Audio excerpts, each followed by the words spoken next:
We're back. Public Safety and Criminal Justice Committee happened the other day. It's a 2-hour committee meeting because it's the budget hearing going on right now. And I'm very curious of what they're going to put out there, how much of the bullshit they're going to propose. I know some of it because Hawksett talked about it at Monday council meeting. So let's just get into it. Also, I'm currently starting shit with the mayor of Noblesville, Chris Jensen, and I tell you what, it's going to be a whole lot of fun because I've already found a bunch of stuff. If you want to know what I found, make sure you check me on Twitter at Witty Review, at Witty, WHITTY Review. And I'll be posting, I've already found about a half a dozen things that you got campaign donations from certain people, and then the projects happen in Noblesville. So easy. I mean, come on, you got to make it a little bit difficult. Brian Mears is really good about hiding the connections. Anyway. Starting introductions of our meeting tonight with our council in the front row, Councilor Bain. Valley Rancher. Thank you, Mr. Chairman. Josh Bain, representing District 21 on the southwest side. Thank you, Mr. Chair. Brian Mallory, District 25. You just went after it. Thank you, Mr. Chairman. Jessica McCormick, District 16, West Side. Thank you, Mr. Chairman. Brianne Delaney, North Side of Indianapolis, District 2. Thank you, Mr. Chair. Dr. Carlos Perkins, Doctor of Ministry. District 6. Thank you, Council in the top row. Good evening, Chairman Robinson. Kristen Carlino, District 11, West Side. From the Michael Paul Hart, Paul Nay, I think that's Dan Boot, and Good evening, Mr. Chairman. Frank Mascari, District 19. Thank you, Councilors. I'm Leroy Robinson, Chair of the committee, representing District 1. We have 3 items on our agenda this evening from the budget presentations and 1 appointment. First up is Proposal 260, 2024. Has Leroy Appoints always Emily had Rubin a ring to on? the Assessment Intervention Center Advisory Board. Ms. Rubin, you want to come forward, please? Welcome, Ms. Rubin.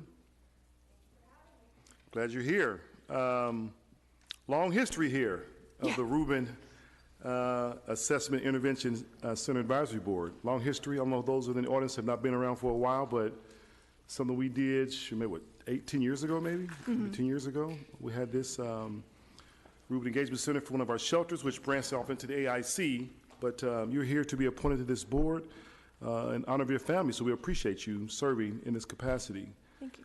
Everyone has your bio in their possession, so you kind of share a few things about you, and then we'll ask a few questions, and then we'll move on to questions from our council. Sure. My name is Emily Rubin. I work full-time at the State House for the House Minority Caucus. I have 8 House representatives on my caseload, including the Indiana Black Legislative Caucus. On the side, I am a freelancer. I am a proponent of documentary activism, and that is what I do for freelancing. And Very nice. Now, tell me the relationship, father. I'm a journalist as well. Thank you. And committee members, just so you know, so when we did this homeless shelter, I don't know, 10 years ago, the Rubin family put up the money to fund it, and so which their name is on it. Oh. And the board at that time we did this had to have a family member on the board, on the committee back then. And Emily will be representing the family members' appointment on that board. There's several different members that are appointed, but when we did this years ago, again, this is before the AIC was created. Huh? The Rubin Engagement Center was there first. Fancy that. And which now is also inside the AIC. But we had agreed to have a Rubin family member on the board, on the committee during that time for the duration of this facility over there. So, and Emily will represent that board appointment. Comments or questions from committee members? So it's just another liberal trust fund, baby. That's all. Are you reaching for your? Okay. Anyone in the audience could speak to Proposal 260? Climbing in. Seeing none, the chair will entertain a motion. Second. Motion probably moved and seconded. Ms. Clerk, do we need a show of hands or a yea vote or roll call? Whatever's your pleasure. Those in favor, signify by saying aye. Aye. Aye. Those opposed? Motion carries. Ms. Rubin, we'll see you soon for the full council meeting. Thank you, sir. Thank you for your willingness to serve. I'll see you. Why is everybody clapping? Next up is one of 3 presentations for the budget. Here we There'll go, be boys. no vote taken on any of these presentations. And if you're planning on watching this or listening with it, I will have the PDF document for all of the budgets. All of those are in front of you in a hard copy, and they were sent electronically this morning as well. First up at the Marion County's Coroner's Office, Dr. Leandra Sloan, the Marion County Coroner, and her Deputy Coroner, Ms. Alfie McGinty. And this may be the last rodeo for our coroner, Dr. Leandra Sloan. Come forward, please. You're welcome.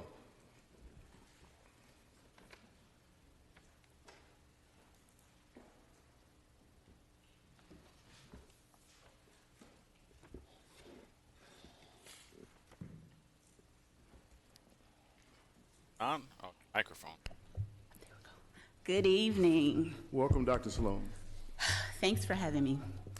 I really don't know where to begin, so I'm just going to begin at the beginning. Oh, great. Running for public office is never something I had on my mind. It was never on my bucket list, but I was asked. Oh. So when I was asked and invited to run for coroner, I accepted. This has been an unexpected chance to serve, and indeed, it has been a blessing. Throughout this journey, I have met many individuals that embody the spirit of service, and many sit before me tonight. The Controller's Office and this committee has attentively listened to our needs to serve the community and has put in consistent efforts to meet those needs over these years. Is that a chirp? I recall a period a few years ago when my persistence was criticized for returning at the end of the year routinely to reconcile our budget, appealing for more funds. But it's ironic that the additional funds requested often matched the initial amount that was denied, creating a cyclical pattern of appealing for more support. However, the winds of change were blown in our favor. We now possess the support we long desired, allowing us to secure the necessary resources to serve our community much better. And our most significant accomplishment is the relocation of the Marion County Coroner's Office, which will happen in just a couple weeks.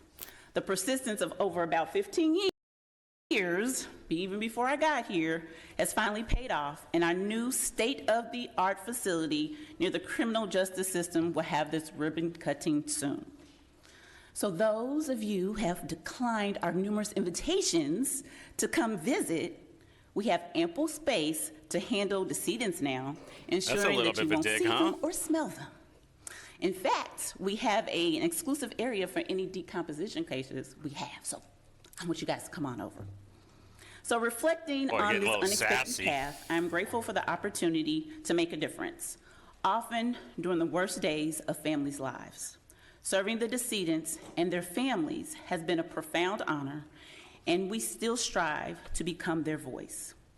It is now my privilege to pass the baton to my remarkable right hand, Chief Deputy Coroner, Mrs. Alfie McGinty. I have the utmost faith in her ability to lead the office forward with continued success. So in closing, I extend my heartfelt gratitude to you, Mr. President, and all the distinguished city county councilors for your unwavering support and guidance through my 8-year tenure. Your contributions have been essential in paving my journey in public service. And thank you for tonight letting us go first. Take it away, Alfie. God.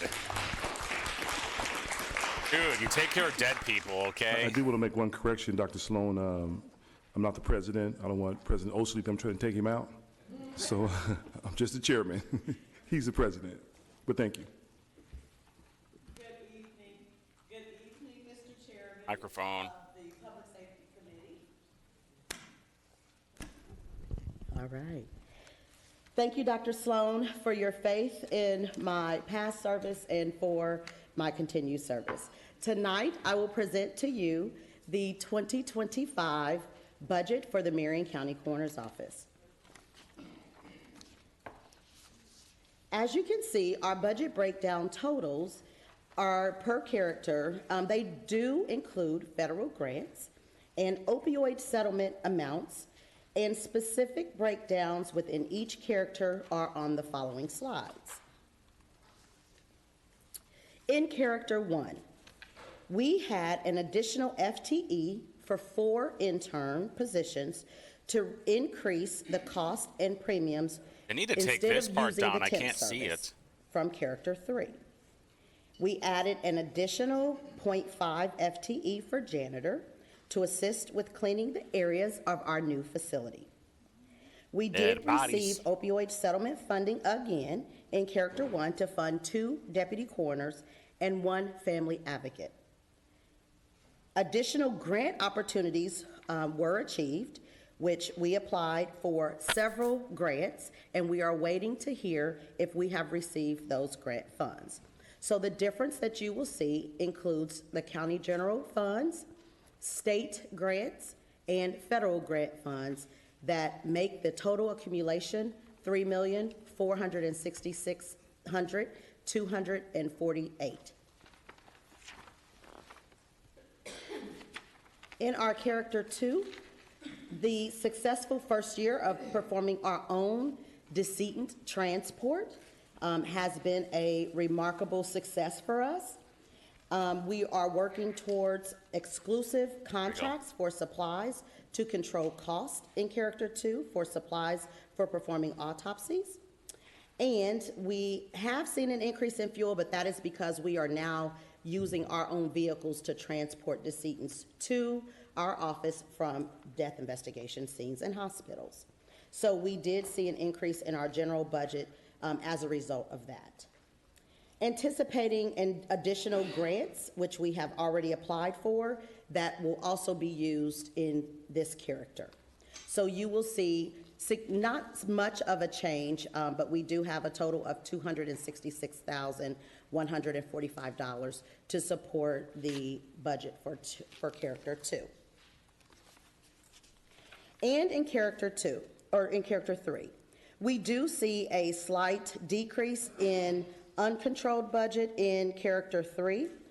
So that includes other contracts, reimbursement, training, alarm services, and other things that will go to pave the way for costs for our additional I know this is kind of boring new because facility costs that were really should be we a still sort of breakdown are of exactly unanticipated that we just don't know about, but working into those contract agreements.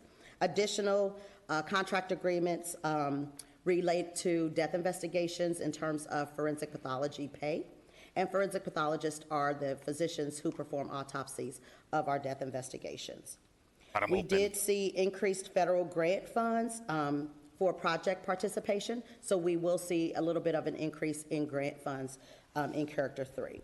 There are some controlled accounts that also contributed to the increase in our Character 3, which are ISA chargebacks, and that increased from $170,000 in 2024 to $344,000 in 2025. So many planes going above me right now. And building authority. So currently, we are paying a lease to a building owner that is not owned, because the building is not owned by the city.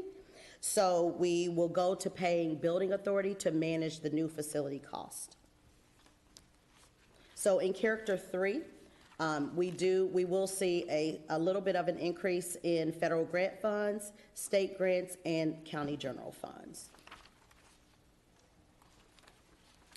In Character 4, there was a large reduction of cost, but mainly due to the new facility. We had anticipated purchasing some things this year in 2024 for the new facility, and we will see a reduction because we will not need to replace some of those things in 2025. So when we're talking about budgeting for equity, I would say some of our successes include advanced community knowledge regarding growing trends in death investigations, specifically in opioids and drug overdose deaths. We have seen an improvement in data collection so that we can share that information more readily with our community, so that we can get resources out and into our community to prevent those deaths from occurring. We are seeing an improved data analysis of death investigation trends Those trends that are impacting our more vulnerable communities, again, as you may recall, in 2022 and 2023, we did see an increase in African Americans that were dying as a result of drug overdose deaths. And so we are making that data available so that we can give those resources to people in those communities and meet those people where they are for treatment to prevent those deaths. As you may recall also, we did receive opioid settlement funds, and those funds were used primarily in our budget for the mental health voucher program. And it's called in the Marion County Coroner's Office, Restoring Our Community's Mental Health. That program is a significant success in terms of reaching out to those in our community that have suffered the loss of a loved one and those who are dealing with substance abuse. We have 4 mental health providers that are providing those services to those in our community. And we have gotten a lot of feedback from families that they are very grateful that we are offering those programs. And again, as mentioned to you in the past, if you know of anyone who is interested or in need of those mental health services, please send them our way so that we can provide them with the next steps in terms of making the referral to our mental health providers. And finally, budgeting for success includes our new facility. So in our new state-of-the-art facility, we are able to conduct our death investigations as well as have the space to turn around those autopsies that we perform each day. So currently, we have a 3-bay autopsy station, and we are now going to have 7. So we can provide faster service in providing autopsies for those cases that are investigated by our office.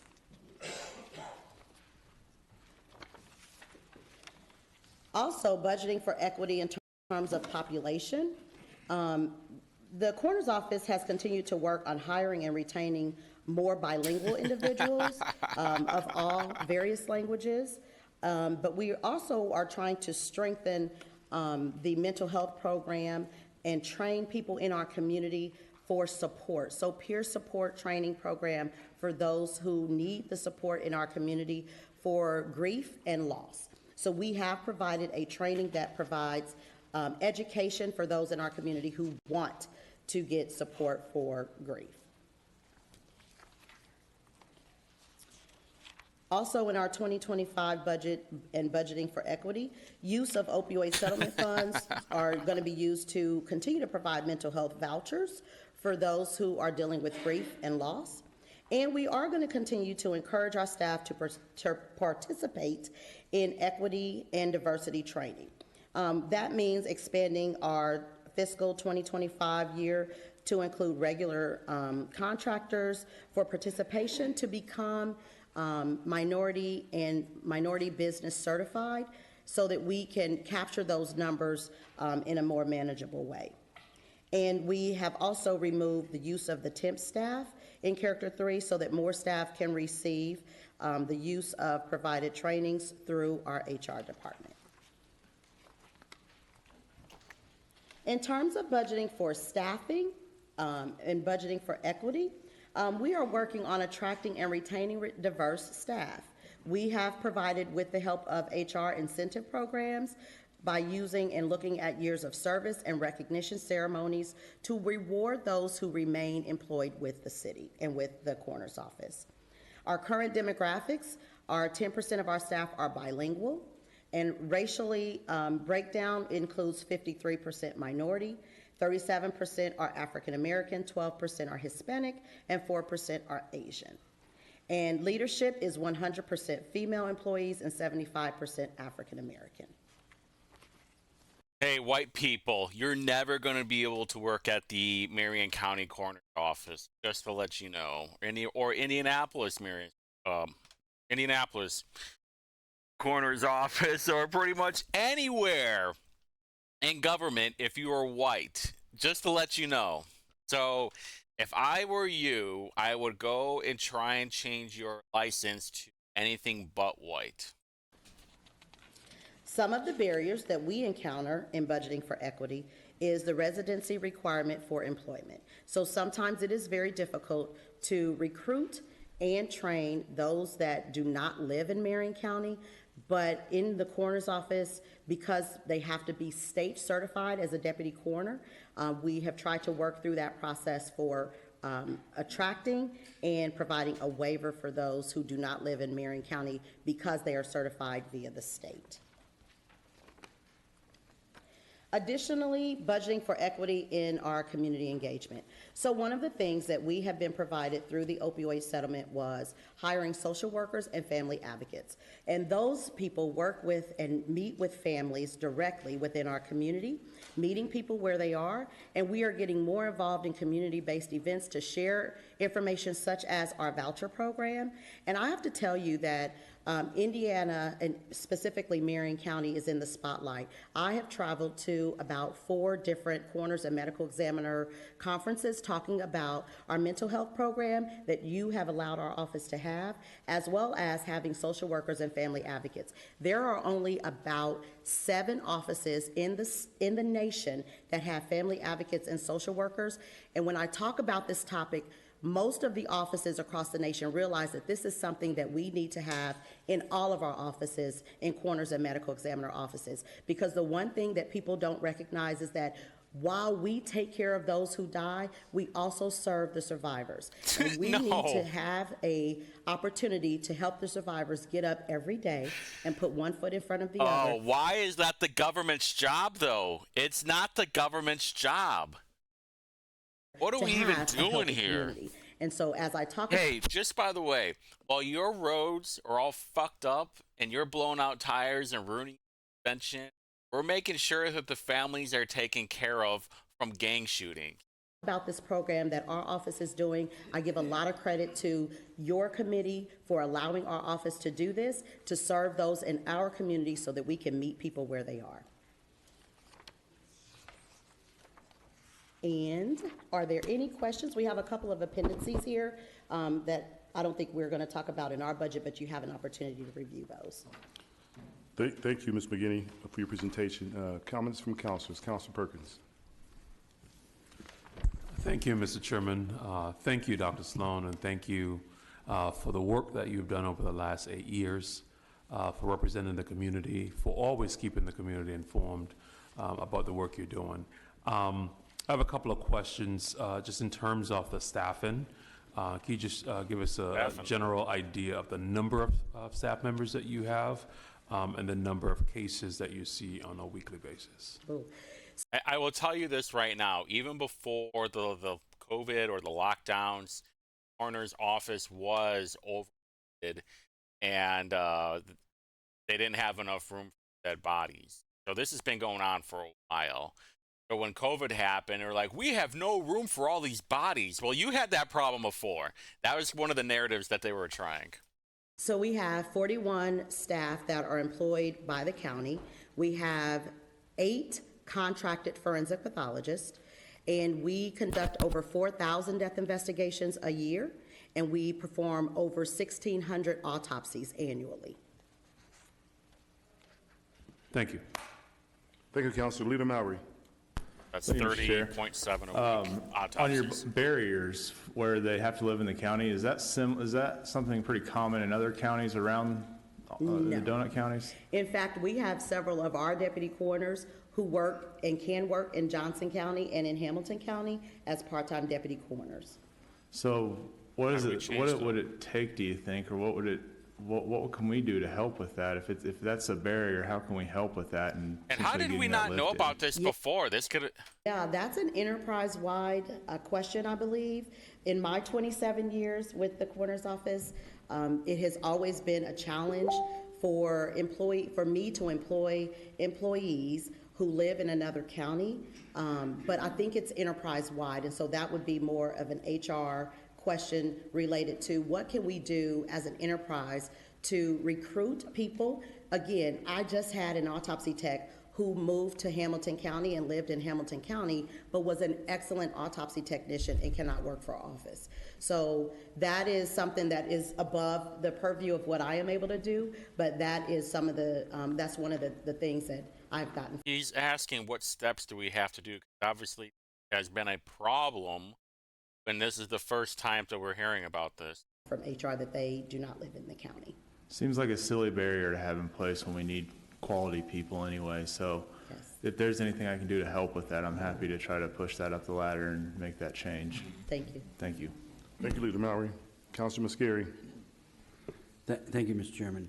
Well, congratulations on your new building. Myself and Chairman Robinson have been pushing for it for a long time, and I'm very excited to be at the ribbon cutting. Will we get a 10-cent tour that day? Absolutely. Okay. My question is a forensic pathologist. Are we still farming that out, or do we have one on staff yet? So we have 4 that are on staff, and we are still contracting that out. There is a national shortage of forensic pathologists. So in the nation, there are only 400, and there are over 1,000 that are needed to supply all of the coroners and medical examiner offices across the state. And so we do have to contract out. We actually have forensic pathologists that are flying in from other states to perform autopsies for us. It is a challenge across the nation, so we are not the only ones. However, one of the things that we do need to look at is pay and compensation for forensic pathologists, because we are among the lowest. We are, as I said before, we are just lucky that we have forensic pathologists who want to work for our office at the low pay rate. For example, in Ohio, a forensic pathologist starting out, fresh out of forensic pathology fellowship, can make up to $250,000. That's crazy. Where we are currently only paying our forensic pathologist $190,000. Thank you very much. That's crazy. Okay. Thank you, Councilor. Additional comments. Councilor Boots. I have a feeling Ohio will be in some major debt soon. Thank you, Mr. Chairman. Thank you, Dr. Sloan and Alfie, for your presentation and your service. A couple quick questions. The 4 forensic pathologists, are those part of the 41 staff members? No, they are the contractors. They're part of the 8 contracted pathologists? Yes. 4 of whom are forensic pathologists? All of them are forensic pathologists. We just have 4 that are regular, that are sort of, I want to say, stationed here Gotcha. with our office and committed to our office. And 4 are part-time, travel in Yes. as needed? Yes. Got it. And then, quick question on how much opioid settlement money has your department received in the last 24 months, roughly? Over 1 million, because we took $1 million to provide the mental health vouchers, and we're still using those funds to continue to provide those services. So we did ask if we could keep some of those funds. I don't think we received anything additional this year in opioid settlement, but it was a little over $1 million, I believe, and our CFO can say maybe more specifically how much we initially got and then what we got in addition to that. And I don't know if we even have the specific numbers tonight. You can talk. Hello. I'm Mallory. I'm the CFO. So in terms of allotted... Well, you could come up here. You don't have to kneel. There's no kneeling before this body. I'm not normally... Sure act like it, though. State your name for the record, please. My name is Mallory Malcheski. I'm the CFO for the Marion County Coroner's Office. In 2024, we did have roughly $1 million allotted to the regular budget, and then we received an additional $800,000 in the spring fiscal that was awarded in community grants. I already know what he's going to say. Do you think that, because we're Indianapolis and we have the most opioids, that's enough money for us? And she'll say, well, there will never be enough money. Both sources being opioid settlement, yes. Yeah. And what is your understanding on the restriction of use of those funds? So Exhibit E in the state filing outlines exactly how those have to be used. In terms of how we have used them under those guidelines is staffing deputy coroners, social workers, trauma-informed care, which would be the mental health providers that Alfie referenced for the mental health voucher program. And then we have the community grants, which had its own set of circumstances, but they are also individuals providing mental health services as well as treatment services for substance use disorder. Thank you. You're welcome. Oh, wow, I was wrong. Councilor Boots? Good, thank you. Councilor Carlino, comments or questions? Thank you, Mr. Chairman, and thank you so much, Chief McGinty and Dr. Sloan for your presentation tonight. Oh, Keith and Graves. to you, Madam That's who's- CFO, you're managing a lot of dollars and have in recent years. So keep up the great work. My question is, Mr. Chairman, if we could ask our leaders here, if those social workers or if your family advocates were in the audience tonight, if they could stand and be recognized for their work. Oh my God. They were unable to attend tonight. Well, send them my regards, Thank you. please. I do believe what you said to be true about the so critical good. nature of those positions and how important it is to take care of those having suffered a loss. And so please keep up the great work, and I appreciate that community center focus. You're very involved, and we see you everywhere and look forward to continuing to see you as we move forward and clear out the end of the calendar year. Thank you, Mr. Chairman. Thank you, Councilor. Final comments or questions? Councilor Delaney. Thank you, Mr. Chairman. In looking at your Character 1 breakdown, it looks like your funds have increased about $1 million since 2022, and I was hoping you could briefly explain that change in funding for Character 1. Sure. So as you recall, there were ARPA funds, so American Rescue Plan funds that we have been awarded to provide additional resources. So in 2019, we were on a steady increase in death investigations. So I asked for additional staff, deputy coroners, as well as autopsy techs, to assist in performing investigations and performing autopsies as we were seeing those numbers increase significantly, and we just could not manage that caseload. So we received ARPA funds to support 2 autopsy techs and 3 deputy coroners. So that has been the change in where we are today. And so we have the Controller's Office has allowed us to keep those positions within our agency because we are not back down to pre-COVID numbers. And so we are able to keep those positions in our agency and provide those services and have those positions do autopsies and conduct death investigations so that we're not overwhelmed with the workload. So that is the difference in, as you see from 2022 to now, that we just simply shifted from Character 3 because during ARPA, we had them on the temp service. And so we thought that everything would be okay after 2020, and it has not gone back down to pre-COVID numbers. And so now we just shifted those positions and that budget to Character 1, and we are making those positions full-time county employees. Lovely. Thank you, Councilor. Anyone in the audience could speak to the proposal from the coroner? See none. Dr. Sloan, Ms. McGinney, thank you so much. Thank you. Appreciate it. Why are you clapping?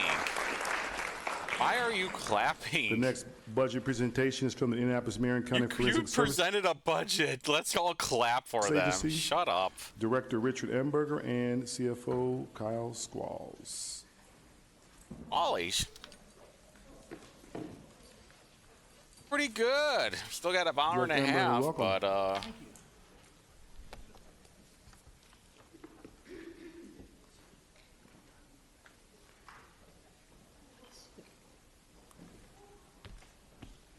I'm guessing, is there going to be public comment? A budget? Maybe. Welcome to both of you.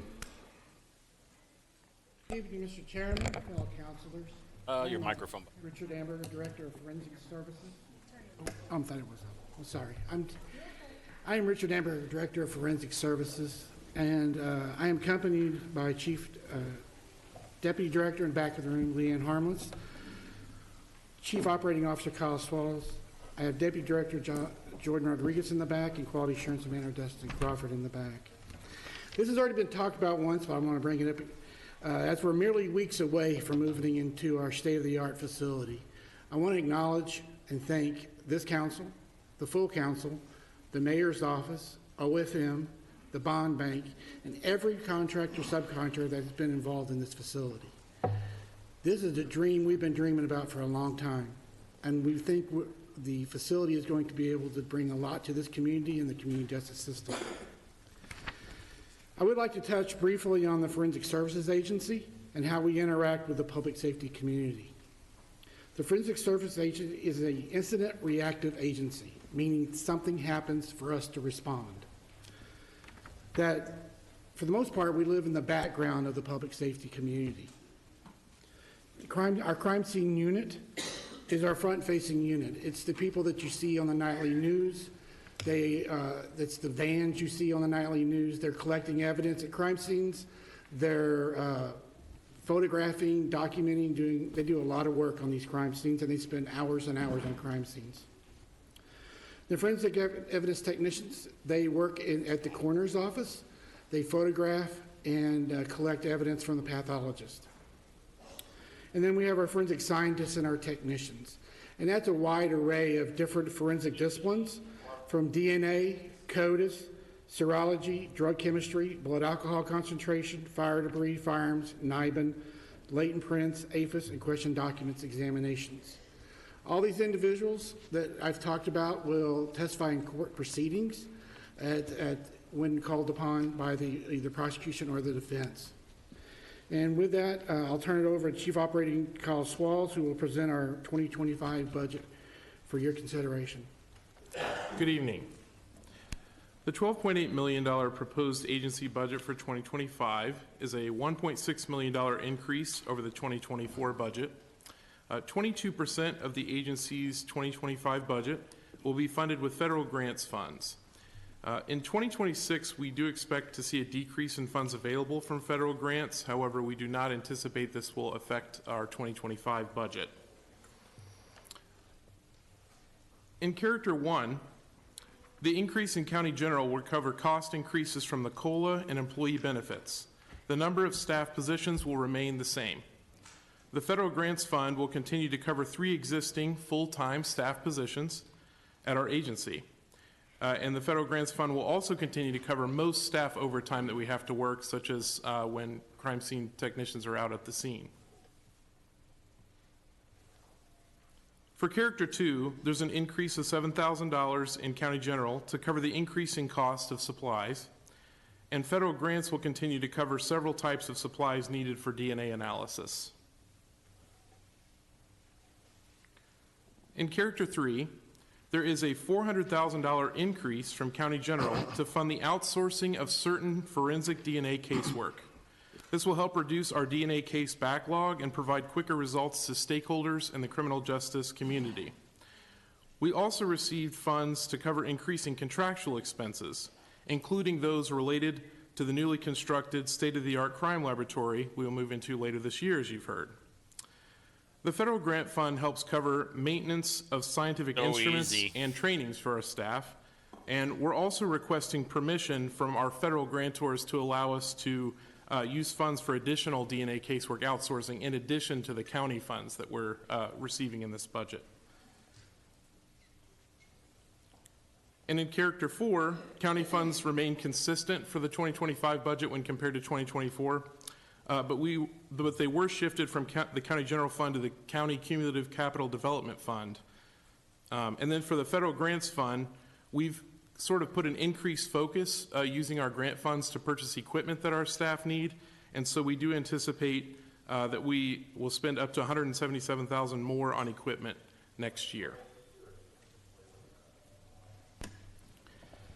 So our budget for equity questions, you should have those in your packet. I really wanted to focus on our successes and our barriers that we face as an agency. But many of the successes I will talk about, you will see throughout, they're embedded throughout most of the questions for budget of equity. In 2023, the Forensic Services Agency was honored to hire our first Latino into a senior leadership position. Deputy Director Rodriguez oversees the administrative unit of our agency, which consists of human resources and our grants division. He has been pivotal in writing and managing and monitoring multiple grant awards. He's been pivotal in revision of our employee handbook. And he continually embraces best practices for our agency for equity hiring and workforce longevity. With the addition of Deputy Director Rodriguez, the remainder of 2023 and 2024, the leadership team has stabilized since the early retirements of 2021. We struggled for a couple of years in the leadership group, which has resulted in the consistent delivery of directives and messaging that improve overall operations. To ensure a continuity between leadership and staff, In 2024, the leadership team developed 2 new programs we call touch points with the staff. One of them is called Donuts with Management, and everyone loves donuts. And so what we do is every month we have a forensic discipline unit. It may be firearms, it could be biology, whoever, and we'll sit down with the entire staff, and myself and Chief Deputy Director Leanne Harmless, we fund all the donuts ourselves. And we will It's like a pizza open up party, the right? floor. They can say what they want, they can ask us what they want. Transparency is wide open. And it has developed a really good bond between us and this at staff level. The other thing we started was biannual monthly meetings with the staff. Typically what happened in years past is we had biannual monthly meetings with the supervisors. Then the supervisors relayed the message to their staff. We now will go to designated forensic disciplines every other month and sit down with them while the supervisor delivers the message that came from the supervisors meetings, and then we're there to answer any questions they might have. Through the creation of an employee-led social media committee, the agency has increased our social media presence related to scientific functions of the laboratory, community engagements, outreach efforts, and job postings with a goal of informing our community and attracting a diverse candidate pool. As of June 2024, we are excited to share that 50% promotions have included BIPOC employees, with 75% being individuals who identify as women.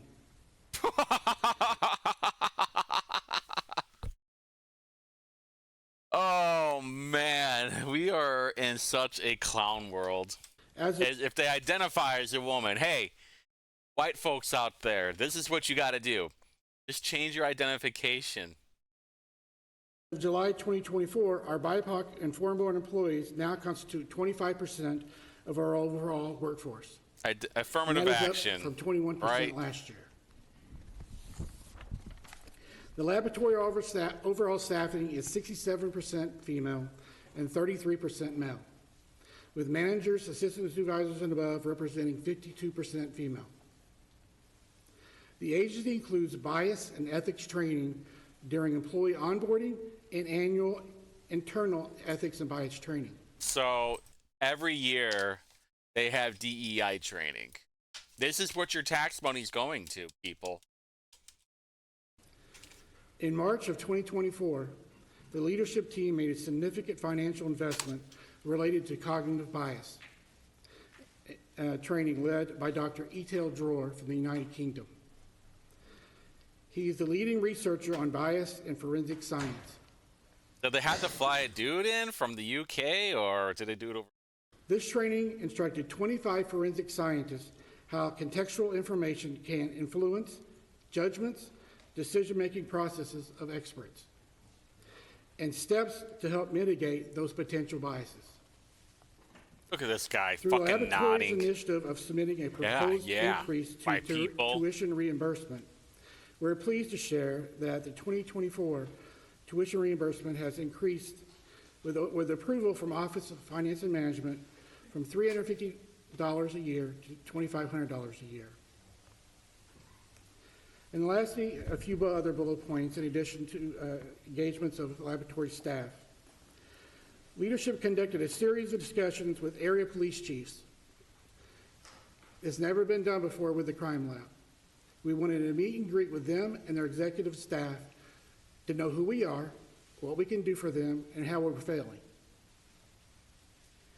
The laboratory allocated appropriated funds for professional development and training for a large portion of agency staff throughout 2024, including 4 laboratory leaders attending the American Society of Crime Laboratory Directors Symposium, which offered various training topics and forensic discipline best practices.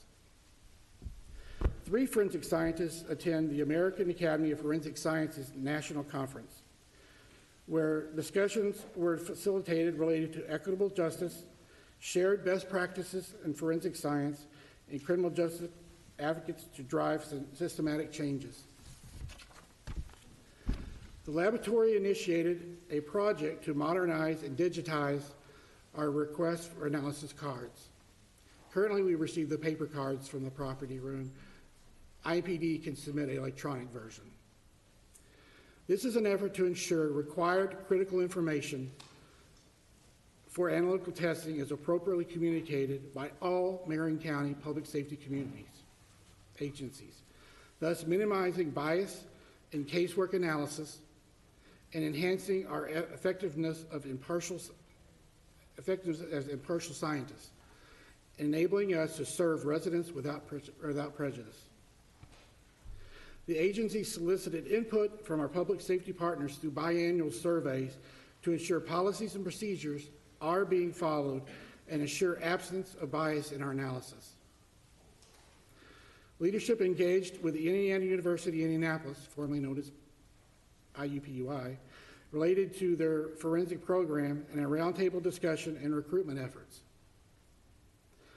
Crime Scene Services participates in IMPD Community Days. They engage with victims' families at IMPD no wonder this is taking an hour and a half. Conversations. Having We to collaborated bend the with the knee. University of Indianapolis at the Crime Scene House to further strengthen their program, engage with students in real-world forensics, and it also gives us a place for our own personal training.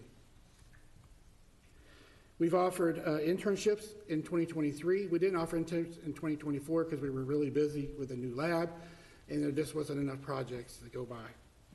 And conducted tours and job shadows. And the laboratory had an employee-led funded initiative to purchase Crime Lab Pride shirts to celebrate June Pride Month, with staff participating in the 2024 Indy Pride Parade. Ultimately, the laboratory is committed to fostering a workplace that values, prioritizes, and celebrates diversity, equity, and inclusion, as demonstrated by our continued growth in our BIPOC and foreign-born employee representation. Next, I'd like to briefly discuss our barriers that the agency continually faces. And we're not sure that we will ever be able, these will always be barriers for us. Just can't find that many BIPOCs to hire, or people that identify as women.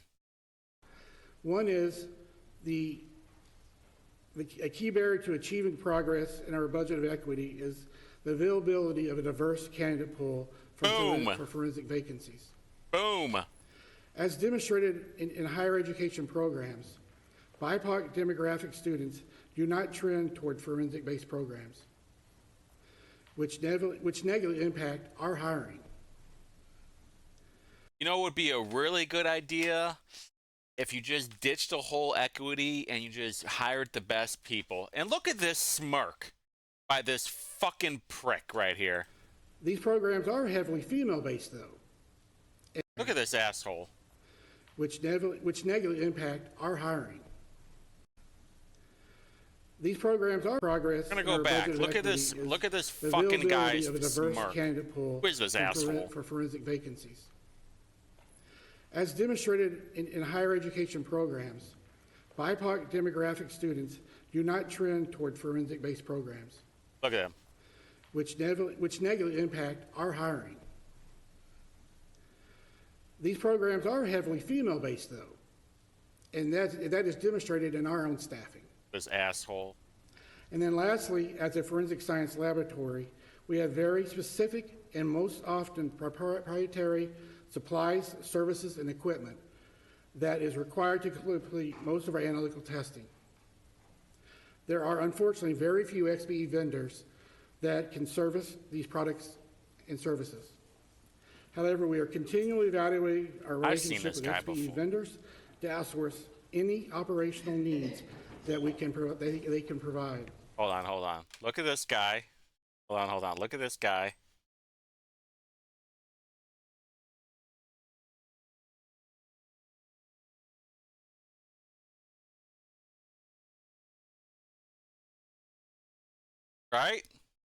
Right? And with that, Mr. Chairman and fellow councilors, we will gladly entertain any questions that you might have. Thank you for your presentation. We're going to call him Turtle from now on. Councilor Turtle! Thank you, Mr. Chair. I just have a couple of questions. On your equipment that you're moving from one place to another, were you able to move all the equipment, or do you have to buy some new? It was actually a mixture. I'll have Kyle. He's actually spearheading a lot of that. Yeah, we were able to move the vast majority of the equipment, the instrumentation. There were a few things that, because of the way the facility's laid out and just the size of it, and the way our operations will change as a result of a changing footprint in the facility, it made sense for us to reduce codependency in like our latent prints and crime scene unit. And so we did buy some things that will make them more efficient. And the city provided some of those with funds outside of our budget, so we're very grateful for that. Some of them we'll purchase, and we did purchase with our own budget as well. So yeah, we're really grateful for that. But yes, the vast majority of our instrumentation, if it's working well, we're going to move it. And so we do have expert vendors helping us make sure that move is successful. Early on, when we were building this, a lot of people acted like it wasn't large enough. Is it big enough, your facility? It is currently big enough for our current needs. But in years to come, there will have to be discussions on expanding the lab. Okay, one other question, and that's it, sir. On the rape kits, I understand there's a huge backup. Are you caught up on those yet, or is just quite a few pending? Well, when it comes to the sexual assault kits, it's a misnomer that it's our backlog. It's actually the backlog of law enforcement. And they, like IMPD, they possess most of the sexual assault kits. What they have, we have no idea. They actually go to the hospital and pick the kits up themselves. We have no way of tracking that. And as far as ours go, I think we have maybe 100 on our backlog currently. Thank you. Thank you, Councilor. Councilor Perkins. Thank you, Mr. Chairman. I didn't say this to the coroner's office earlier, and thank you for taking the time to do the budgeting for equity and really emphasizing that for us. I do want to recognize that. I do have a couple of questions for you. The first of which is the budget presented to us today is reflecting about a 12.5% increase over last year. When most department agencies are coming to us with either a flat budget or a decrease. And so I wanted you to talk a little bit about the justification for that 12.5% increase. Didn't the last one just have a budget increase? Everybody's budget has increased. Secondarily to that, on character 3, there's a $400,000 for outsourcing certain DNA case work. Are you drunk? How much of that do you do now? What's actually the cost to the agency for 2024? We're about 8 months into the year. How much does that cost you beyond what you're budgeted for? Yes, thank you for your question, Counselor. So for the first question, the increase, some of the increase, as you said, it's actually a brand new thing for us to be outsourcing. That's not been done in many years by our agency. And so that is driving a lot of the increases that we're actually now going to be outsourcing some firearm violation cases and if we need to, some sexual assault cases to private forensic laboratories. They are accredited to the same standards that our laboratory is, and they have to submit to FBI site visits. And so that's a big part of the increase there. There's also Character 1, we don't have any more staff that were added in this budget. But we also, as I said, we have some more facility costs, and relating to this facility, we're going to need to contract with more vendors just because of all the security enhancements that are going into the new facility, which we're really grateful for. But that did increase our costs. And so I'd say those new costs are primarily related to Character 3, which have to do with the DNA casework outsourcing, and which is new for us, and then also the new expenses that are related to the building that we're receiving. So I saw in character, I'm sorry, Mr. Chairman. Councilor? I saw in Character 1, the increases around benefit election changes, right? So there's almost $468,000 in that line item. There was nothing there that says anything about capital or cost in terms of managing the facility. If we're not doing the outsourcing now, what is costing us to plan to do it for 2025? I'm sorry, can you repeat your question? I'm sorry. Second question. If we're not outsourcing now, you said that that's going to be new for 2025. That's right. What are we doing now? Right now, we handle our cases in-house. So our staff are handling all of our cases internally. So if a law enforcement agency makes a request for us to do an analysis. They have to fill out that request card first, and at the time we receive a request to do analysis, then what we'll do is our staff will perform all of that analysis now for DNA. And so the new thing would be partnering with a private laboratory to assist us in that effort. Oh, so that's it's a brand new, faster. and we're hoping we'd be okay with starting that some this year, but we need additional funding, which is why it was requested for this budget, to really launch that into more testing for next year. I would like to add just a little bit. You were asking now, why now? Is our backlog in the DNA unit is extremely high, and we're not meeting the demands of the public safety community. That is one of the reasons why we are trying to outsource some of the lower violent crimes, so our DNA analysts can work the homicides and things, because what is occurring is a lot of the non-violent firearm cases are being rushed, which means being rushed for court, which means the homicide cases are getting pushed down the backlog. And we don't like that as much as anybody else doesn't like that. The only way we can somehow right the ship, so to say, is by doing this outsourcing that Kyle was talking about, to get rid of some of the backlog of these non-violent cases. Councilor Grace. Thanks, Mr. Chairman. Thank you for your presentation. How are you guys with looking for firms that meet the certification accreditation to be a part of your outsourcing pool? We're launching an RFP process, which should begin on August 23rd. And so we'll receive proposals from vendors at that time, review them, and we have a pre-proposal conference where we can answer questions from vendors. We did get some quotes, and we just did some learning and exploring with some vendors to learn more about what this looks like, and we did think it was a good fit for us. So, and this is done in crime laboratories across the country. In fact, we were talking with one of our grantors that provides federal funding, and they indicated that we may be the only lab that is not currently doing this. And it's really because we just really believe in our staff and trust our staff to do this work. But we just really want to serve our community more quickly, and so that's why we've decided to do this. And like I said, it's very new to us, but we're going to take this step.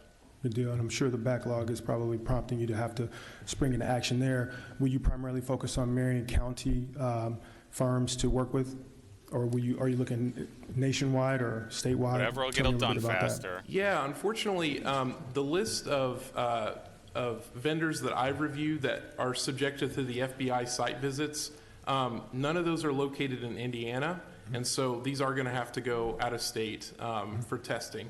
So we'll have to have a very, we've spent a lot of time talking about chain of custody and how important that is, and just, so that will go out of state, but there are not any opportunities locally here to partner with a vendor, unfortunately.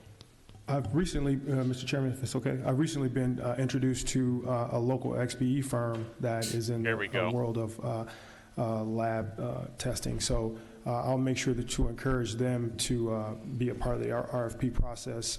And if there's anything that you can communicate to me that they should know, from my understanding, they've met all the accreditation with clear certification, et cetera. So I'll make sure that they are part of that process. And if you have anything that I should know to share with them, please feel free to share it with me. Absolutely. Thank you. Thank you. Guaranteed. We'll have to look at the campaign report. Probably got some money. Thank you, Councilor. Councilor Bain. Thank you, Mr. Chairman, and thank you, Director. Just on this outsourcing thing, a couple of the questions I had have already been answered. But is there a particular reason why we are not just using that $400,000 to hire additional staff to maybe handle the backlog?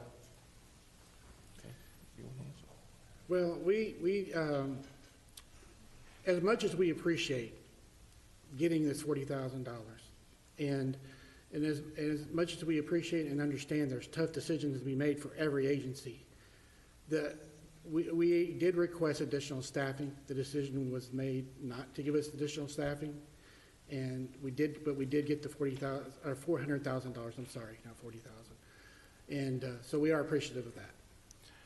Yeah, it's also a little bit of an issue. The reason we made the request to outsource is because our staff that are doing DNA casework have significant training periods, and I've seen this is the case throughout the country. There's crime laboratories that are hiring, and I've looked at their reports.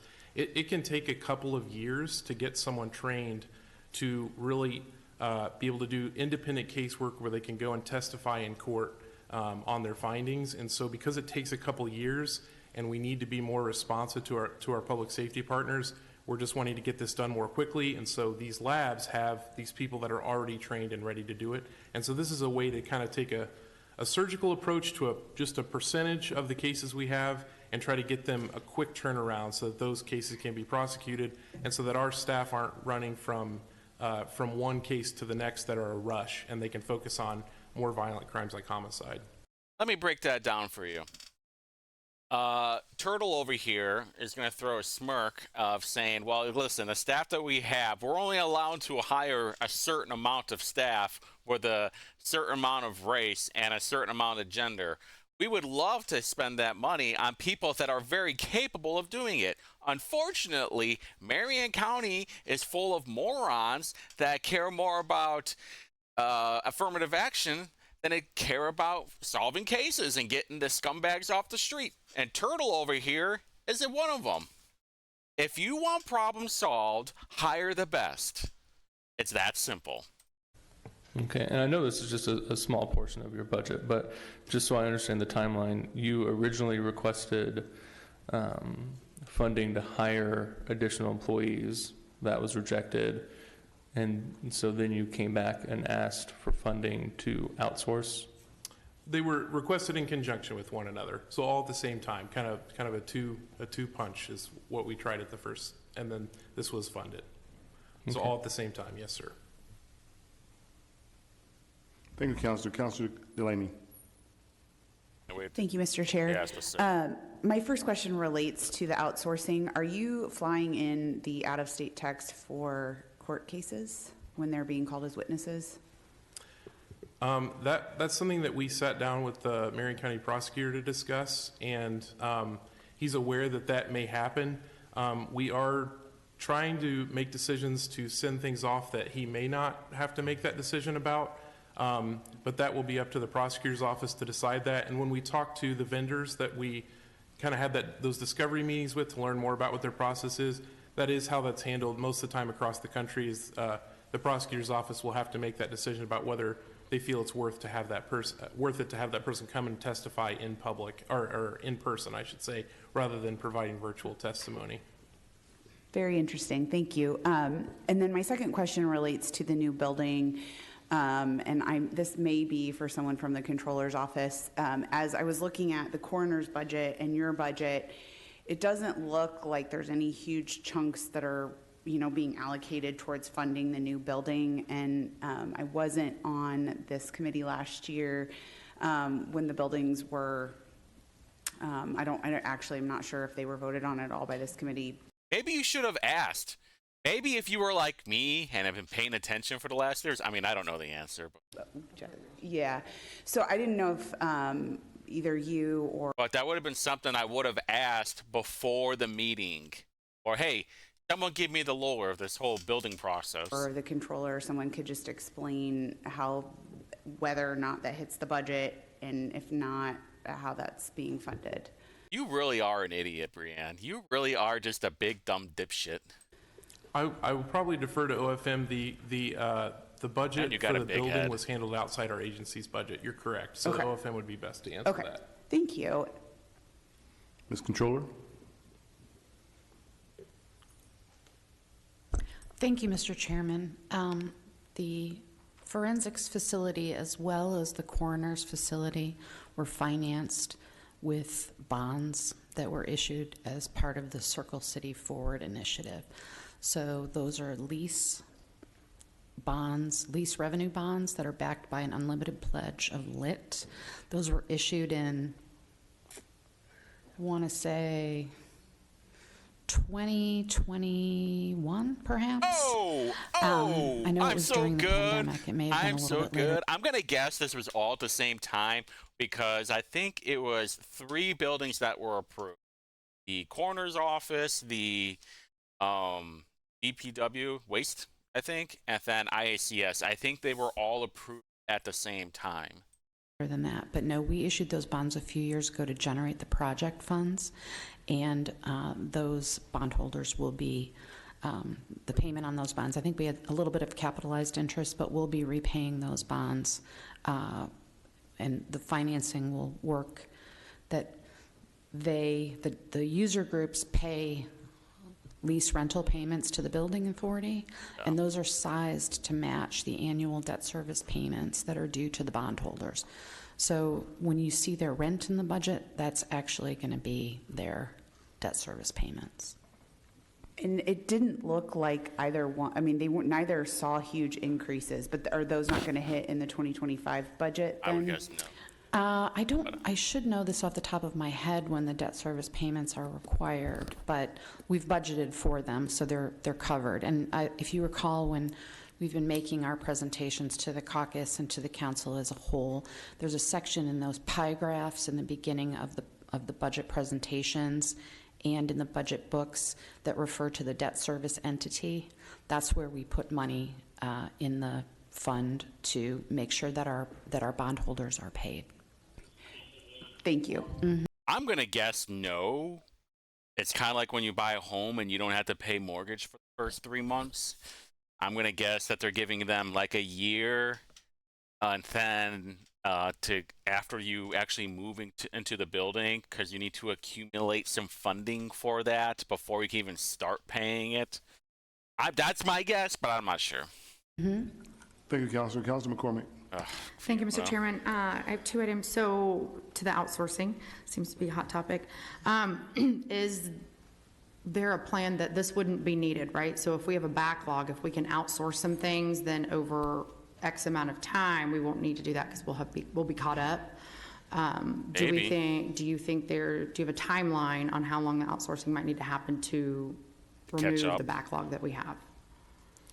The $400,000, the request we made, if it's approved by the council, is we intended for the request to be permanent. That's really a small proportion of our casework. So that's the good thing about it, is most of this work will be done by our staff. But the goal is to kind of get a rush of cases in so we can be responsive immediately, and then to outsource as few cases as possible in the future. Okay, thank you. And then I know we didn't get to, but you had sort of an appendix, the performance metrics. And I appreciate that. I would like to know, how do you determine like this increase? Do you use a percentage? Is there a national trend that you're looking to match? How are you determining these increases in your performance metrics? Which ones are you? It's slide 9. It was after the questions. That one, yes. Are you talking about the 2024 estimates? So you say you have numbers listed. I'm just curious, is there a certain percentage increase you're looking to have? Is it a volume increase as far as the number, or does it match a national trend? Just a goal from interior conversations within the department? It's a goal interior, yes. Okay. Thank you. Thank you, Councilor. Anyone else? Councilor Graves. Thanks, Mr. Chairman. Just to clarify all the conversation, can you really quickly speak to the importance to the law enforcement community that we get this backlog addressed with this additional funding? What don't you understand? Absolutely. I mean, like I said a minute ago, we receive, especially in our DNA unit, which again has the largest backlog, they receive a lot of rush requests. And rush requests destabilize workflow.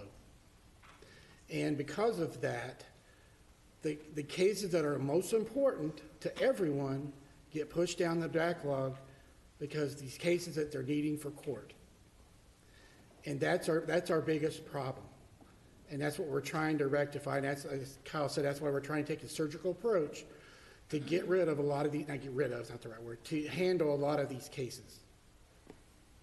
Another issue that we've had, especially in the DNA unit, is we've had a lot of people in training. Kyle mentioned it takes up to 2 years to train a DNA analyst. We've had varying stages of people in training because we've had the work environment with employees nowadays are very mobile. And once they get trained, they can go anywhere, to be a DNA analyst anywhere. We lose people, I don't want to say all the time, but we lose them often. And because of that, we're having to constantly retrain. Council? What don't you get? Hey, we have all these DNA tests that need to get done so we get these court cases going, and we're backlogged like a son of a bitch. It takes 2 years to train these people, so we need to send them out. And hey, guess what? If we need to have that person who's ever doing the testing to be part of the court case, we'll Zoom call them. Councilor Boots? Thank you, Mr. Chairman. Just to clarify, I'm a little intrigued when you say this 400,000 is permanent. Is that you're going to outsource $400,000 of testing from here to eternity, or is that eventually going to turn into staff and personnel that you'll be able to handle this backlog and reduce the backlog and preferably maintain your testing capacity internally? Because my point is, I'm not thrilled with the idea of 400,000 every year just going out of state. Sure. Yeah, and I think that's partly the council's prerogative, whether that is permanent, whether that's a permanent thing that we do.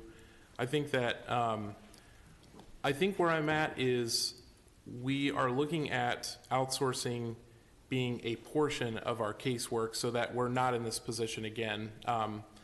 So that if we're training staff and we need to rely on that more during some periods of time, we're able to do that, and then we can ease off of that. Our preference is always to keep our testing in-house. We think we have fantastic staff, and they do a great job, and we trust our training programs, so we want our staff to do as much work as possible. So yes, that's always the council's purview for sure. And I think we would come back to the city-county if we were not needing those funds, and those could be used for another purpose. Well, I would just encourage you to go in that direction to try to reduce the need to go. Well, I'll tell you what. If you would take the handcuffs off and let them hire whoever they wanted to hire, then we wouldn't have to outsource it, now would we? Outsourcing and bring as much in-house as possible. Absolutely. That's our preference. Yeah. Thank you. Thank you, Councilor. Councilor Perkins? Thank you, Mr. Chairman. You mentioned that the initial request was to increase your staffing, and that was rejected, and so you made the request for the outsourcing. Do you happen to know the costs that was associated with the increased staffing? And I'm asking the question because initially, earlier you shared that we're looking at agencies outside of the state of Indiana. And I think if the city county is going to spend money, we ought to spend it on our residents here and increase our tax base here. And so do you know that amount? And this question might be for the comptroller, I'm not sure. We're looking at almost $500,000 in increase in benefit elections and insurance costs. Yeah. Can you talk a little bit about that? Well, I'll let you handle it. That's character one. Sure. So for your first question, the DNA casework outsourcing was our first priority when we made a budget request, just because of the response time we want to provide.